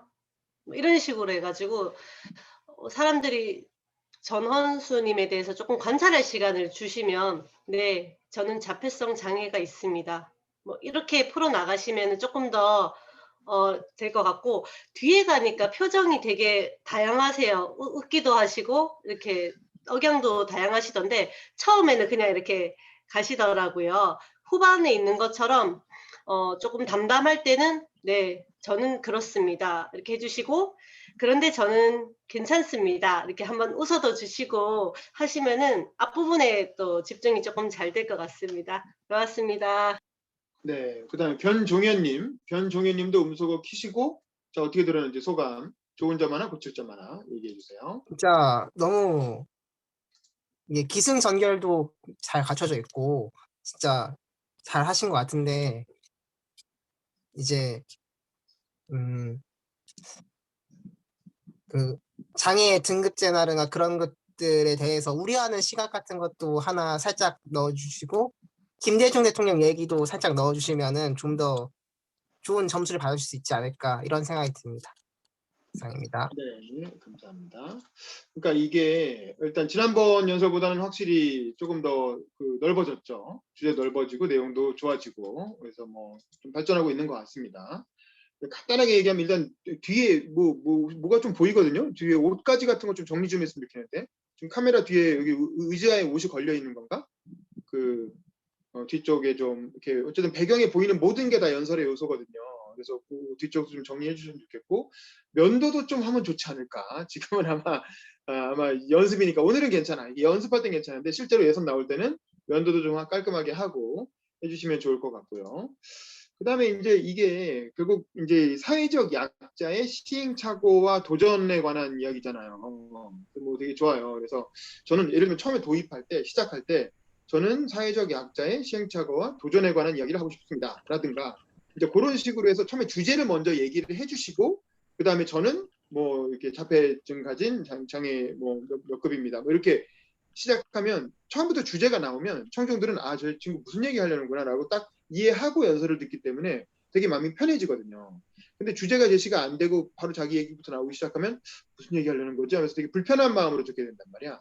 그래서 가급적 저는 가능하면 앞부분에 주제를 제시하는 거를 좀 추천드리는 편이고요. 그 다음에 이제 대안학교를 갔다가 어떤 어렸을 때 뭐 학교폭력이나 왕따 또 장애인으로서의 그런 자폐증 이런 걸 겪다가 대안학교를 가고 거기서 또 대학 입시까지 도전하게 되고 근데 이제 맥락을 보니까 대학 입시에 성공한 이유는 장애 등급이 있었기 때문인 것 같아요. 그게 뭐 플러스 요인이 당연히 됐겠죠. 그런데 나 말고 다른 대안학교 나온 친구들 보면 장애 등급이 없다 보니까 대학 입시에서 실패하고 뭐 블라블라 뭐 이렇게 됐다는 거죠. 그래서 장애 등급이라도 좀 완화해 줬으면 좋겠다라고 얘기를 하셨는데 문제는 여기서 장애 등급제 완화가 이 연설의 목적인지 아니면 그게 아니라 우리는 모두 서로를 사랑하고 어떤 사회적 약자의 비상을 이제 이렇게 뭐 해야 된다는 그런 좀 착한 이야기 뭐 이런 걸로 가는 건지가 두 갈래 길에서 둘 다 어정쩡하게 걸치고 있다라는 거야. 사실 이런 본인 얘기가 앞에 쭉 나오면서 그러면서 이제 나는 어쨌든 이런 도전을 통해서 이렇게 자리를 잡아나가고 있지만 사실 이렇게 사회적 약자의 비상이라고까지 얘기하는 건 또 약간 좀 과한 것 같아요. 그러니까 지금 뭐 BTS라든가 김연아처럼 전 국민이 다 아는 유명인사가 됐으면 뭐 비상했다 이렇게 말할 수 있는데 이게 지금 도전인 거죠. 지금 여전히 도전하고 있는 과정인 거고 그래서 그런 점은 충분히 평가할 수 있지만 근데 문제는 이런 도전마저도 못하고 있는 같이 공부했던 친구들을 보면 나랑 비슷한 상황인데 이 장애 등급 따는 게 왜 힘든지 예를 들면 장애 등급제를 엄격하게 유지하는 데는 그럴 만한 이유가 있을 거 아니에요. 장애 등급이 없는 학생들이 일반적으로 수능 입시를 되게 치열하게 치르는데 장애 등급이 있다고 해서 너무 쉽게 또 대학을 가는 것도 그건 나름대로 불공정이니까 그래서 아마 그걸 엄격하게 적용을 할 텐데 그럼 거기서 뭔가 그 당사자로서 느끼는 점이 있을 것 같아요. 당사자로서 이 제도의 허점이 보일 것 같아요. 이 제도가 이런 취지인 건 이해를 한다. 그런데 어떤 사람은 장애 등급을 받고 어떤 사람은 못 받는 과정에서 이런 허점이 있다. 그래서 이런 점을 채워줘야 이제 나처럼 그렇게 이렇게 비슷한 상황이던 친구들이 비슷한 혜택을 보고 그럴 수 있지 않겠느냐. 아니면 거기에서 어떤 이런 발상의 전환이 필요하더라. 우리가 우리 사회의 사회적 약자들을 보듬는 좀 더 따뜻한 어떤 제도적 장치가 필요한 거 아니냐. 그런 측면에서 장애 등급제를 이렇게 완화해 줬으면 좋겠다라든가.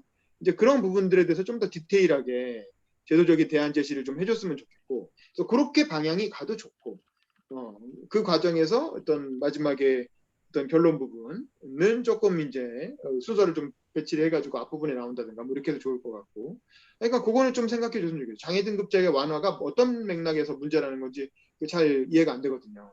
그래서 그런 부분을 조금 수정해서 내용을 포함시켜 주시면 좋은 일이 되지 않을까. 저번에 이제 말씀을 하셨을 때, 저번에 이제 7일에 이제 이제 이걸 첨삭을 했을 때, 네.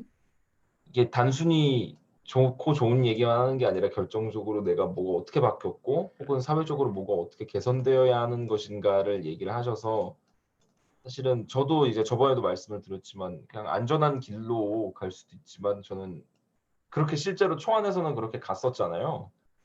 그거를 이제 얘기를 해주셔서 이런 거를 나름대로 좀 넣은 거죠. 생각을 좀 해본 건데,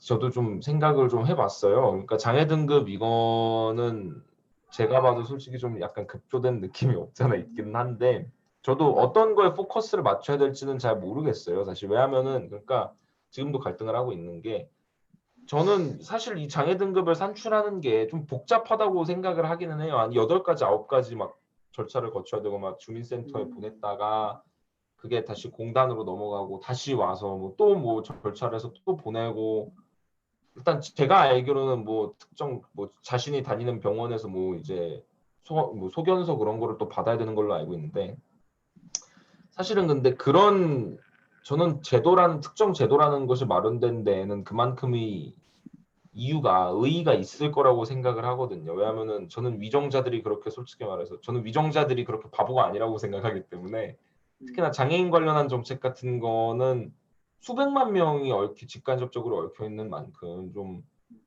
더 많은 숙고가 좀 있지 않았을까 하는 생각이 들어서, 저는 좀 장애 등급이라는 게 약간 좀, 그러니까 뭐라 그래야 되지 이거를, 어떤 거에다 포커스를 맞춰야 될지 모르겠다 그래야 되나. 이게 신청 시스템의 문제인 건가. 장애인 인구가 인구의 5%인데 절대 그거밖에 없지는 않거든요. 그거밖에 없지가 않아요, 절대로.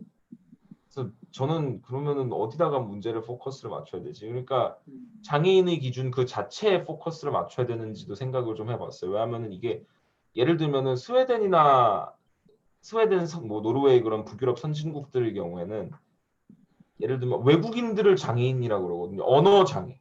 스웨덴어, 노르웨이어를 못하니까 언어 소통에 있어서 장애가 발생하는 거잖아요. 그런 사람들을 장애인으로 이제 규정을 하고, 규정이라고 하면 안 돼. 장애인으로 정의를 하고 지원을 해줘요, 실제로. 이게 장애인의 기준 자체가 선진국에 지나치게 빡빡한 감이 없잖아요. 그러니까 장애로 인해서 분명히 그러니까 장애라는 단어 자체에 그렇게 거부감을 가지지 말고 바라보면, 특정한 장애로 인해서 페널티는 있는데 사회 통념적으로도 제도적으로도 장애로 인정이 안 되면 분명히 나는 힘든데 페널티는 있는데 어드밴티지는 못 받고, 그럼 그냥 덜 떨어진 내 취급을 받아야 되는 건가?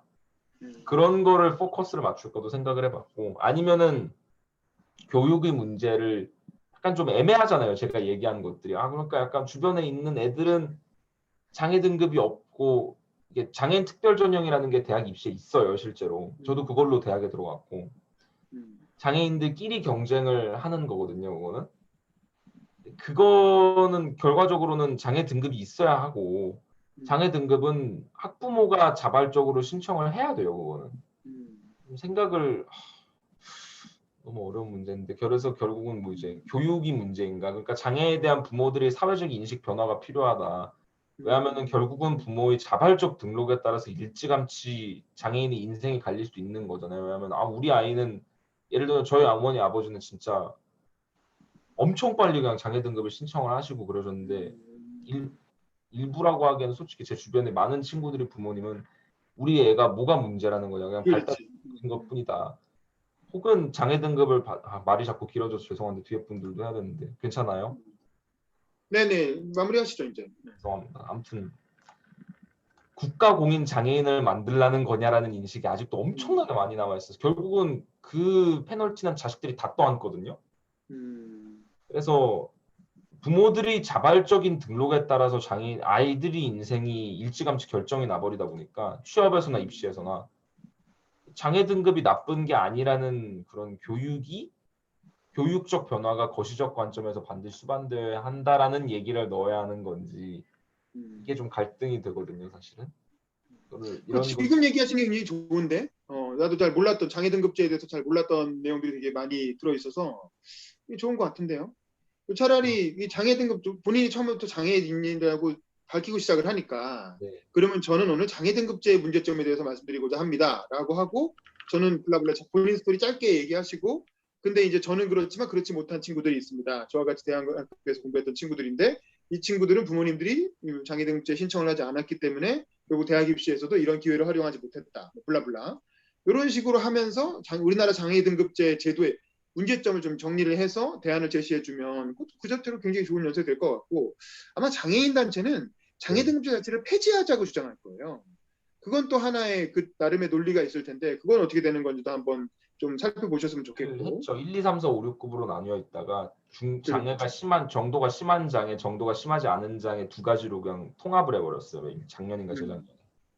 그래서 뭐 그 부분도 같이 네. 보면 좋겠는데 일단 중요한 거는 청소년 시기에 본인의 의사와 상관없이 부모님의 신청 여부에 따라서 이제 이해관계가 갈라진다는 거고 부모님은 그 장애인에 대한 거부감 때문에 사실은 충분히 장애가 있음에도 불구하고 신청하길 꺼린다는 거고 그 부분은 되게 중요한 포인트인 것 같아요. 그래서 그 부분을 잘 정리해서 거기에 초점을 맞춰서 장애인에 대한 인식 학부모들의 인식 개선이 필요하다. 이런 식으로 초점을 맞춰서 나가면 뭐 그건 되게 좋은 포인트가 될 것 같은데 한번 좀 생각을 해보시죠. 네, 그래서 그렇게 하고 정리해가지고 다음번에 한 번 더 발표하시는 걸로 하고 네. 자 이번에 박정훈님 한번 하시죠. 박정훈님 음소거 키시고요. 네. 네. 연설에 준비. 앞서 근데 현수님 너무 잘 들었습니다. 감사합니다. 예. 저도 되게 흥미로운 주제였고요. 네. 더 멀쩡해 보이지만 저도 장애인입니다. 나중에 같이 한번 얘기 나눠주면 좋겠습니다. 네. 네. 자 박정훈님 준비 시작. 안녕하십니까. 대한민국에서 아이 3명을 키우고 있는 애국자이자 똥수저 청년가장 박정훈입니다. 저는 이 땅을 다스리는 지식인들에게 고함이란 제목으로 국가의 존폐 위기가 달린 저출생 문제에 대하여 이야기해볼까 합니다. 서두에 소개드린 애국자 그리고 똥수저는 모두 우리 국민들이 정해주신 자격입니다. 그럼 제가 왜 이 자격을 갖게 됐는지 먼저 말씀드리고자 합니다. 애국자는 아버지의 이야기부터 시작됩니다. 저희 아버지는 경남 삼청에서 부산을 거쳐 서울로 운동을 하기 위해 유학 온 농구선수였습니다. 3대 독타셨고 중고 대학 시절을 혼자 객지에 나와 사셨습니다. 그런 아버지는 가정을 꾸리고 10년 뒤 인생 최대 위기라는 배우자를 잃었습니다. 그렇게 아버지는 형과 저 두 아들을 키우셨습니다. 시골에서 할머니가 오셔서 저희를 돌봐주시며 힘들게 사업을 이어가시던 아버지는 몇 해 뒤 IMF를 맞이하고 어두운 표정으로 부도수표를 저희에게 보여주셨던 기억이 납니다. 이런 아버지를 보고 자란 저는 엄마, 아빠, 그리고 여러 명의 아이들과 함께 사는 것을 꿈꿔왔습니다. 어릴 적 어머니가 일찍 돌아가시고 할머니 밑에서 자라와서 그런지 가족 구성원이 온전한 평범한 가정을 빨리 갖고 싶었습니다. 그렇게 저는 애국자가 되었습니다. 그리고 똥수저는 자산 1억 2,500만 원 이하, 가구 연수입 2,500만 원 이하라고 합니다. 저는 현재는 주거급여와 교육급여를 받고 있는 기초생활 수급자인데 이 정도면 개똥수저인가요? 고1 때 어떤 잡지의 영화배우가 자기 꿈을 이루기 위해 고등학교를 중퇴했다는 기사를 보고 그걸 핑계 삼아 학교에 가지 않고 가출하여 중퇴했지만 사실은 어려운 가정 형편에 등록금 부담드리기 싫었고 친구들과 편의점 가도 컵라면 하나 사 먹을 돈 없던 제가 창피했습니다. 그냥 돈을 벌고 싶었고 돈을 모으면 무언가 꿈을 이룰 것만 같았습니다. 근데 돈은 절대 모이지 않았고 쫓아가면 쫓아갈수록 멀어져만 갔습니다. 그렇게 저는 똥수저가 되었습니다. 여러분, 애국자와 똥수저가 된 제 자격이 합당하다고 보십니까? 그건 합당과 부당을 떠나 그냥 각자에게 주어진 삶입니다. 우리 부모님들이 안타까운 마음에 하시는 말처럼 부모는 잘 만나지 못해 미안해야 하는 것도 아닙니다. 또한 소득 수준을 떠나 어떤 부모나 자식 잘 되길 바라는 마음도 공통된 것이고 나 때보다 윤택한 삶을 물려주고 싶은 것도 인지상정입니다.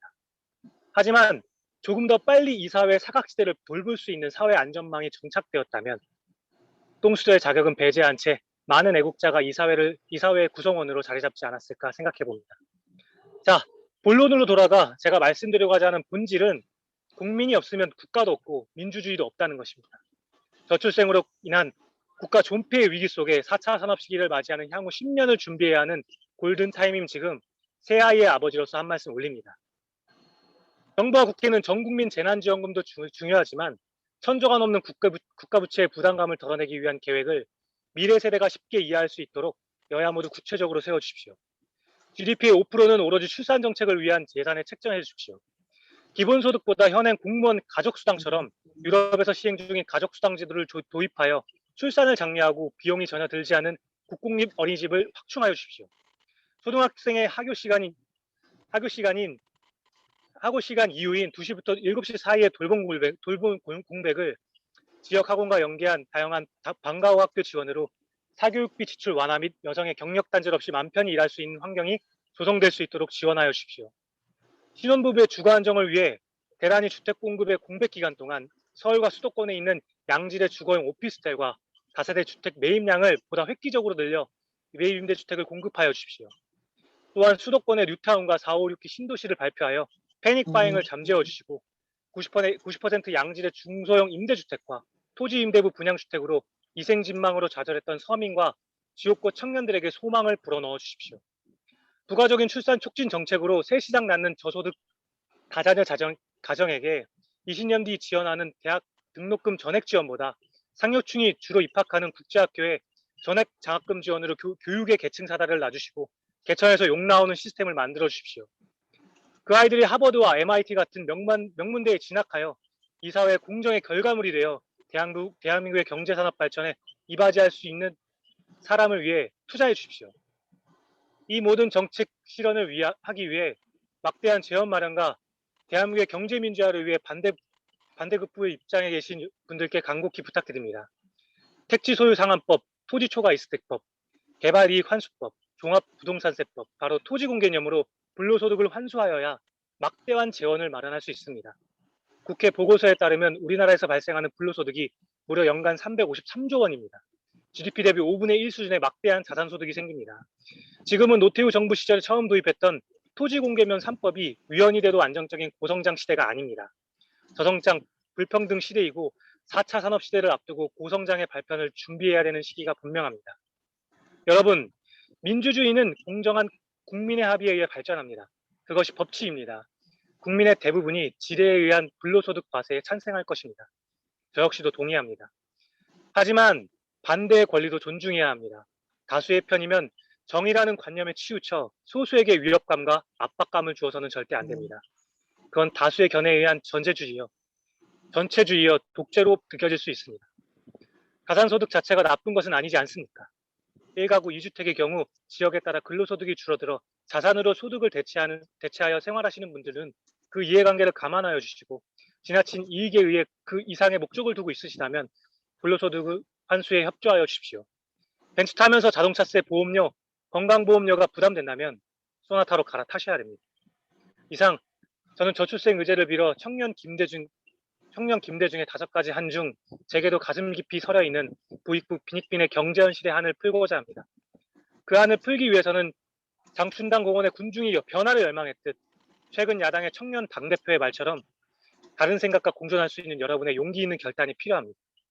그 결단이 공존으로 이어져 기본적인 연애, 결혼, 출산을 포기한 3포세대 청년들이 가정을 꾸리고 아이를 키우며 느끼는 수준 높은 행복을 맛볼 수 있도록 아이 때문에 내 삶이 힘들어진다는 것이 분명히 보이는 사회가 아닌 아이를 낳으면 낳을수록 아무 걱정 없이 풍족한 삶을 만끽할 수 있도록 외국에서 공부하고 능력 있는 유수한 여성들이 육아의 전장에서 벗어나 자신의 꿈을 마음껏 펼칠 수 있도록 그렇게 더 밝은 대한민국의 미래가 오기를 기대합니다. 저의 넋두리 같은 연설을 들어주셔서 감사합니다. 이상입니다. 네, 수고하셨습니다. 자, 박규리 씨 음소거 켜시고 자, 네. 어떻게 들으셨는지 소감 얘기해 주세요. 저번에도 박정훈님 피드백을 제가 드렸던 것 같은데 오늘도 네. 또 지명을 당했네요. 네, 근데 전에도 말씀드렸던 것처럼 장점이 되게 많으신 분인 것 같아요. 일단 본인의 이야기 그리고 부모님의 이야기를 듣다 보면은 마치 그 우리나라의 짧은 현대사에 굉장히 좀 슬펐던 이벤트를 같이 좀 생각해 볼 수 있는 것 같아서 집중이 되게 잘 되고요. 또 성량 목소리가 크고 좋은 것 아마 다른 분들도 굉장히 공감을 많이 하실 것 같아요. 일단 잘 들려요. 그래서 목소리가 이렇게 작거나 집중이 안 되거나 그러면 막 이렇게 무슨 얘기하는 거지 하는데 굉장히 그런 부분에서는 정말 잘하시는 것 같아요. 근데 단점이 이제 저도 이제 워낙 잘 들리다 보니까 집중해서 이제는 듣는데 정말 많은 정책들이라든가 제도 개선들이 정말 많이 나와요. 아까 제가 좀 세보려고 했거든요. 그러니까 한 말씀 올리겠습니다 하시면서 이제 이야기를 하셨는데 한 말씀이 아니라 굉장히 여러 말씀들이 나와요. 그래서 제가 메모를 하면서 들었거든요. 사실은. 그래서 뭐 개발비, 뭐 돌봄 공백을 메꾼다, 뭐 국가 부채에 대한 정책을 쉽게 만들어 주십시오. 뭐 획기적인 임대주택 정책과 뭐 다자녀에 대한 어떤 국제학교 전액장학금 교육의 기회까지 굉장히 방대한 것 같아요. 그래서 이게 하나하나 들어보면 당연히 너무 필요하고 그렇긴 한데 이 중에서 가장 필요한 것 딱 하나를 뽑아서 만약에 좀 집중해서 이야기를 하면 좀 더 어필이 잘 되지 않을까. 당연히 너무 저도 다 공감이 가는 이야기였는데 너무 많은 저출산 문제를 위해선 다 필요합니다. 네, 다 필요한 이야기죠. 네. 저도 너무 제가 절실히 느끼고 있는데 다 필요합니다.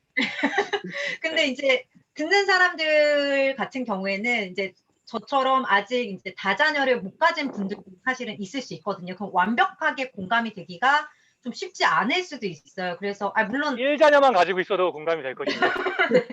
그래서 이거를 조금 아니면 좀 컴팩트하게 바꾸거나 좀 이렇게 아니면은 정책 두 가지를 좀 하나로 이렇게 합쳐서 말씀하시거나 이러면 어떨까?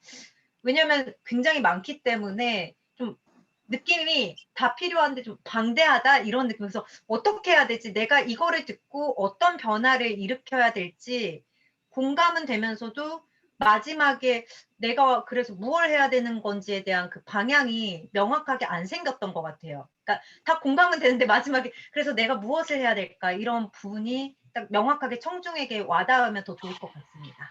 네, 감사합니다. 그다음에 정다은 씨 음소거 키시고 소감. 네, 저도 두 아이를 키우면서 특히 돌봄 공백에 대해서는 너무 공감하고 있는데 아까 말씀해 주신 것처럼 큰 카테고리를 먼저 이렇게 정해 주시고 세부적인 것들을 이야기해 주시면 좋을 것 같습니다. 뭐 방학이 무섭습니다 라든지 큰 거 덩어리를 조금 나눠 주셨으면 좋겠어요. 주택, 돌봄 이렇게 해주시면 좋을 것 같고 목소리가 전달은 잘 되는데 약간 일부러라도 약하게 주면 좋을 것 같다라는 생각도 사실은 들어요. 너무 우렁차셔서 잘 들리는데 포인트를 줘서 조금 약하게 한이 많습니다. 생각하세요? 라든지 이렇게 조금 일부러 부드럽게 해주시면 또 조금 더 귀에 잘 들어올 것 같습니다. 잘 들었습니다. 네, 저도 뭐 아주 재밌게 잘 들었고 지난번보다는 확실히 분량이 좀 줄었어요. 지난번에 거의 9분이었는데 오늘은 한 7분 정도 됩니다. 한 2분 정도 들으셨어요. 제가 보니까 26분에 시작해서 33분에 끝났거든요. 그러니까 이제 그래도 조금 오바긴 한데 그래도 이게 일단 도입부에 차라리 저는 국민이 없으면 국가도 없다라는 주제를 말씀드리려고 오늘 나왔습니다. 이런 식으로 처음부터 주제를 그냥 얘기해 주시면 좋을 것 같아요. 그리고 나서 애국자, 똥수저 얘기 나오고 본인 얘기 쭉 나오고 일단 기본적으로 주제의 성격을 고려해서 뒤에 태극기 배경이 나오게 한 건 되게 좋은 것 같아요. 그건 이제 주제가 이제 그런 내용이니까 좋고 그리고 복장이나 면도 상태 이렇게 되게 깔끔해가지고 저는 이제 수염 좀 났을 때도 있었는데 원래 기본적으로 되게 비주얼이 좋으시잖아요. 네, 잘생기셨는데 거기다가 감사합니다. 깔끔하게 하시니까 더 보기는 좋은 것 같고 목소리도 원래 좋으시고 근데 이제 그러니까 이제 결국 정책도 지난번에 진짜 모든 온갖 뭐 대선 후보 수준으로 온갖 정책을 다 얘기했는데 이번에는 주로 저출산 정책에 대해서만 초점을 맞춰서 그 패키지로 쭉 얘기를 하신 거죠. 뭐 좋아요, 오케이, 그거는 좋아. 그런데 이제 제가 봤을 때 분량이 좀 오버돼서 그 줄일 수 있는 부분이 그 토지경 개념 부분 있죠. 불로소득 환수에서 자원대책 마련해야 된다는 부분. 그 부분은 그냥 짧게 한 줄 정도로 이렇게 하려면 결국 그 토지경 개념을 통해서 불로소득 환수해야 될 것 같습니다. 이 정도로 그냥 하고 넘어가도 왜냐면 그걸 구주구절 다 얘기하지 않아도 대충 다 알거든. 어디서 돈 그 만들어야 될지는 다 반대급부를 생각해야 되잖아요. 네네네. 그래서 뭐 그것까지 다 설명하려면 분량이 너무 늘어나니까 제 생각엔 그 부분에서 조금 빼면 뺄 수 있지 않을까 싶고 그다음에 청년 김대중의 5가지 한 뭐 그 5가지가 뭔데 또 5가지 한을 청년 김대중이 언제 어디서 얘기했는지 이제 그 부분도 좀 언급을 해주시면 그 중에서도 이제 주택 뭐에 대한 한이었나요? 뭐 그거는 이렇게 얘기를 했으면 좋겠다. 라고 얘기를 하면서 그냥 마무리를 하시는 게 좋지 않을까 싶어요. 그래서 그 부분을 뒷부분을 그러니까 앞부분부터 출산 대책 얘기하는 것까지 쭉 좋고 그다음에 뒷부분에서 어떻게 원고를 더 조금 정리해 갖고 좀 2분 정도를 더 줄여야 되거든요. 사실 지난번에도 모르셨겠지만 지난번 청년 연설에도 나오셨는데 그때도 되게 잘했어요. 사실 거의 1등 할 뻔했는데 그 분량이 오바돼 가지고 감점 받는 바람에 1등을 못 하셨거든요. 이왕 나왔는데 상도 타면 좋잖아요. 이번엔 상금도 있는데. 그러니까 맞습니다. 뭐 하고 싶은 얘기 다 하는 것도 좋지만 조금 분량을 줄이셔서 좀 이렇게 이게 또 대회 룰이기도 하고 다른 참가자들의 예의기도 하니까 조금 분량을 줄이셔서 5분에서 5분 30초 내외로 들어오는 방향으로 조금 고민을 좀 해주셨으면 좋겠다. 뭐 그런 생각이 알겠습니다. 듭니다. 어쨌든 고생하셨고요. 자 마지막으로 지금 고은비 씨만 아직 안 했죠? 자 고은비 씨 음소거 키시고 자 준비 시작. 근데 그 전에 제가 아직 다 완성을 못 해가지고 괜찮아요. 한 20초? 서로만 해가지고 일단 해보도록 하겠습니다. 네네. 안녕하세요. 오늘 여러분께 청년의 이야기를 전달하려 온 비둘기 고은비입니다. 요즘 무덥기도 한데 저는 오늘 좀 더위를 가시기 위해서 소름 돋는 이야기를 들려드리도록 하겠습니다. 먼저 나는 학교 다닐 때 평등, 공정에 대해서 배워봤다 하시는 분들은 한번 손을 들어주실 수 있으신가요? 평등, 공정에 대해서 배웠다. 들으신 분들도 있고 듣지 않으신 분들도 있는 것 같네요. 어떤 분들은 이제 뭐 사회 시간에 배웠겠지 당연한 걸 왜 물어보는 거야? 라고 생각하시는 분들이 계실지도 모르겠습니다. 맞습니다. 저도 학교에서 사람들은 모두 같은 인권을 가지고 있으며 법 앞에 평등하고 기회는 열려 있다고 배웠습니다. 하지만 현실에서는 이런 말들이 지켜지지 않는 것 같습니다. 정말 소름 돋지 않으신가요?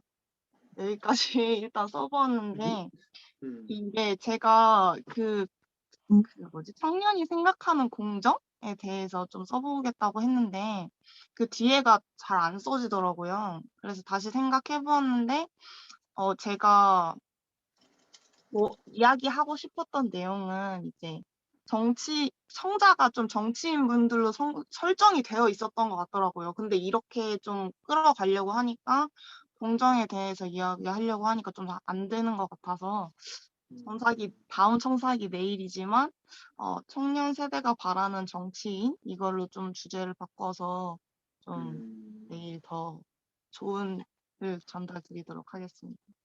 뭐 바꿔도 좋긴 한데 일단 한번 좀 얘기를 들어봅시다. 허율 씨 음소거 키시고 자, 소감 자, 어떻게 들으셨나요? 좋은 점 하나, 고칠 점 하나 얘기해 주세요. 네. 공정에 대해서 말씀해 주셨는데 제가 아직 학교에서 배우진 않은 것 같아요. 앞으로 배울지는 모르겠는데 앞으로 조금 더 연설을 길게 준비하셔가지고 말씀을 하시면은 좀 좋은 연설이 되실 것 같습니다. 네, 그 다음에 장윤석 씨 음소거 키시고 자, 네. 소감 네, 얘기해 주세요. 일단은 너무 잘 들었습니다. 처음에 질문을 하시더라고요. 그게 좀 약간 한번 제가 좀 생각을 해볼 수 있고 좀 더 집중할 수 있게 해주셔서 좋았습니다. 조금 아쉬웠던 점은 서론밖에 없다 보니까 주제가 뭘까 하고 기대하는 그런 맛이 좀 없어서 그건 좀 아쉬워서 내일 지금 주제 고친다고 이야기하시는데 제가 조금 감히 이야기를 해본다면 처음에 주제 쓰고 싶은 문장을 크게 한글로 치면 되게 볼드체로 하나 위에 적고 연설문을 써내려가면 내가 이 이야기를 해야지 하면서 하나로 좀 매끄럽게 쓰실 수 있을 것 같아요. 네, 알겠습니다. 저도 재밌게 잘 들었고 근데 이제 뭐 나는 청년의 입장에서 공정을 얘기하는 건 되게 좋다고 봐요. 요즘 트렌드기도 하고 또 논란이 되는 지점이 많잖아요. 근데 이제 그 중에 하나를 골라 잡으면 되겠지. 근데 비둘기 고은비라 그랬는데 비둘기는 왜 나온 거야? 이렇게 자기를 비둘기라고 했으면 설명을 해줘야지. 왜 내가 비둘기인지. 일단 그 얘기가 좀 들어갔으면 좋겠고요. 나는 왜 비둘기인가? 그 다음에 이제 날씨가 더우니까 소름 돋는 얘기를 해보겠다. 이것도 좋아요. 요즘 날씨가 더 덥잖아요. 아마 7월 되면 예선 때는 더 더워질 텐데 그러면 소름 돋는 얘기면 소름 돋는 얘기가 나와야 되는데 그냥 평등과 공정에 대한 교육이 없는데 소름 돋지 않나요? 이거는 좀 아니잖아. 그러면은 예를 들면 무슨 남양 특집 같은 귀신 얘기가 좀 나온다든가 아니면 뭐 알고 보면 좀 진지하게 뭐 동물 뭐 이렇게 아동 학대나 뭐 학교에서의 뭐 왕따나 뭐 그런 폭력이나 뭐 그런 심각한 얘기가 나온다든가 뭐 그래야 되는데 그냥 평등과 이렇게 공정에 관한 교육이 없다라는 게 소름 돋지 않죠.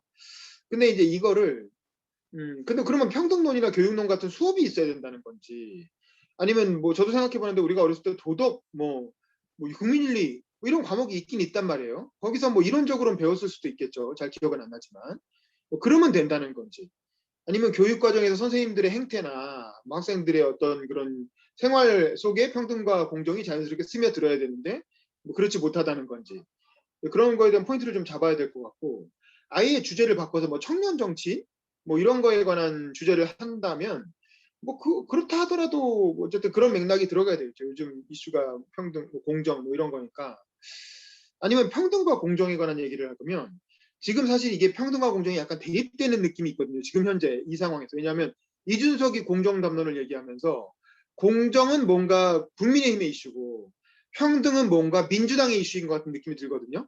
그래서 민주당 정치인들은 공정보다 평등이 중요하다고 얘기하고 국민의힘은 평등보다 공정이 중요하다고 얘기하는 것 같은 그런 느낌이 있어요.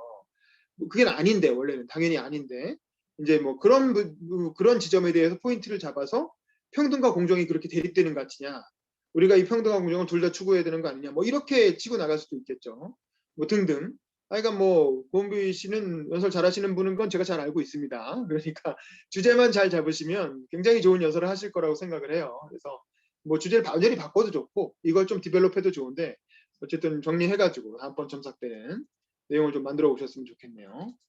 자, 그러면 여기까지 하고 그다음에 우리 그 전체 소감 듣고 마치도록 하겠습니다. 자, 우리 정다은 씨부터 오늘 처음 참석을 하셨는데 어땠는지 소감 얘기해 주세요.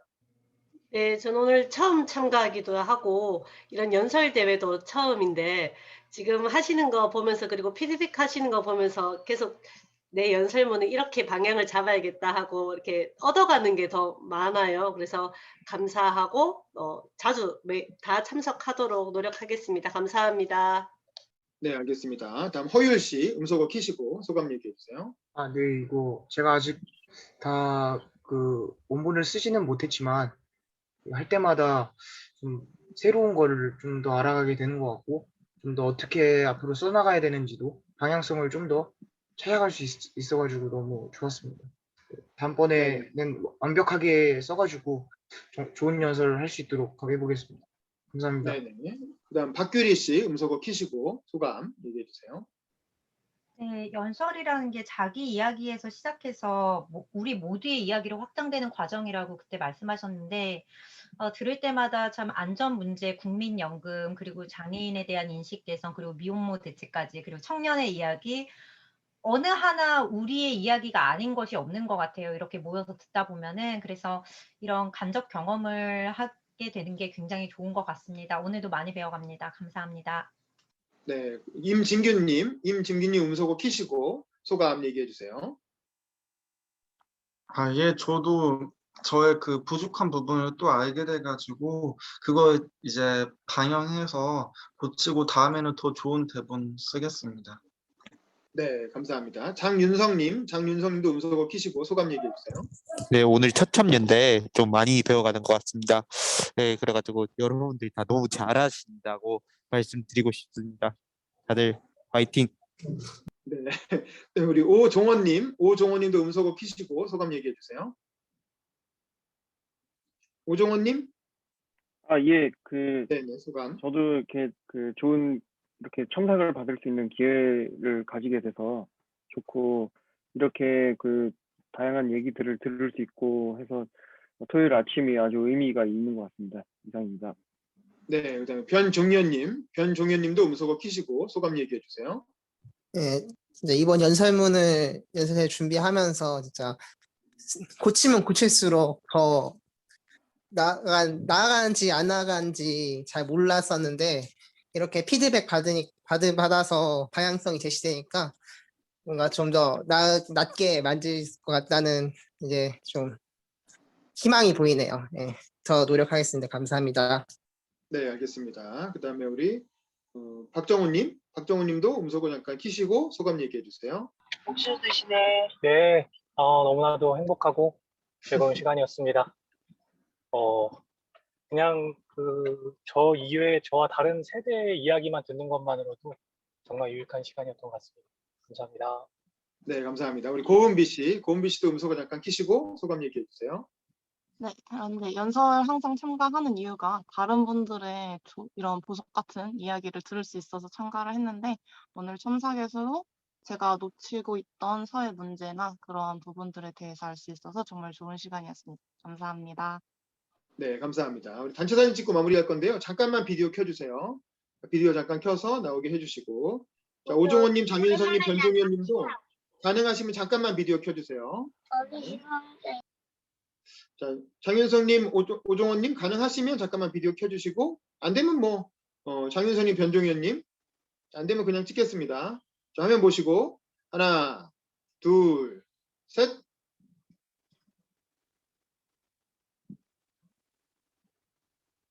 뭐 된 것 같네요. 잘 모르겠지만 어쨌든 고생하셨고 그럼 다음 시간 내일 아침인 거 아시죠? 네, 내일 아침에 또 뵙겠습니다. 수고하셨습니다.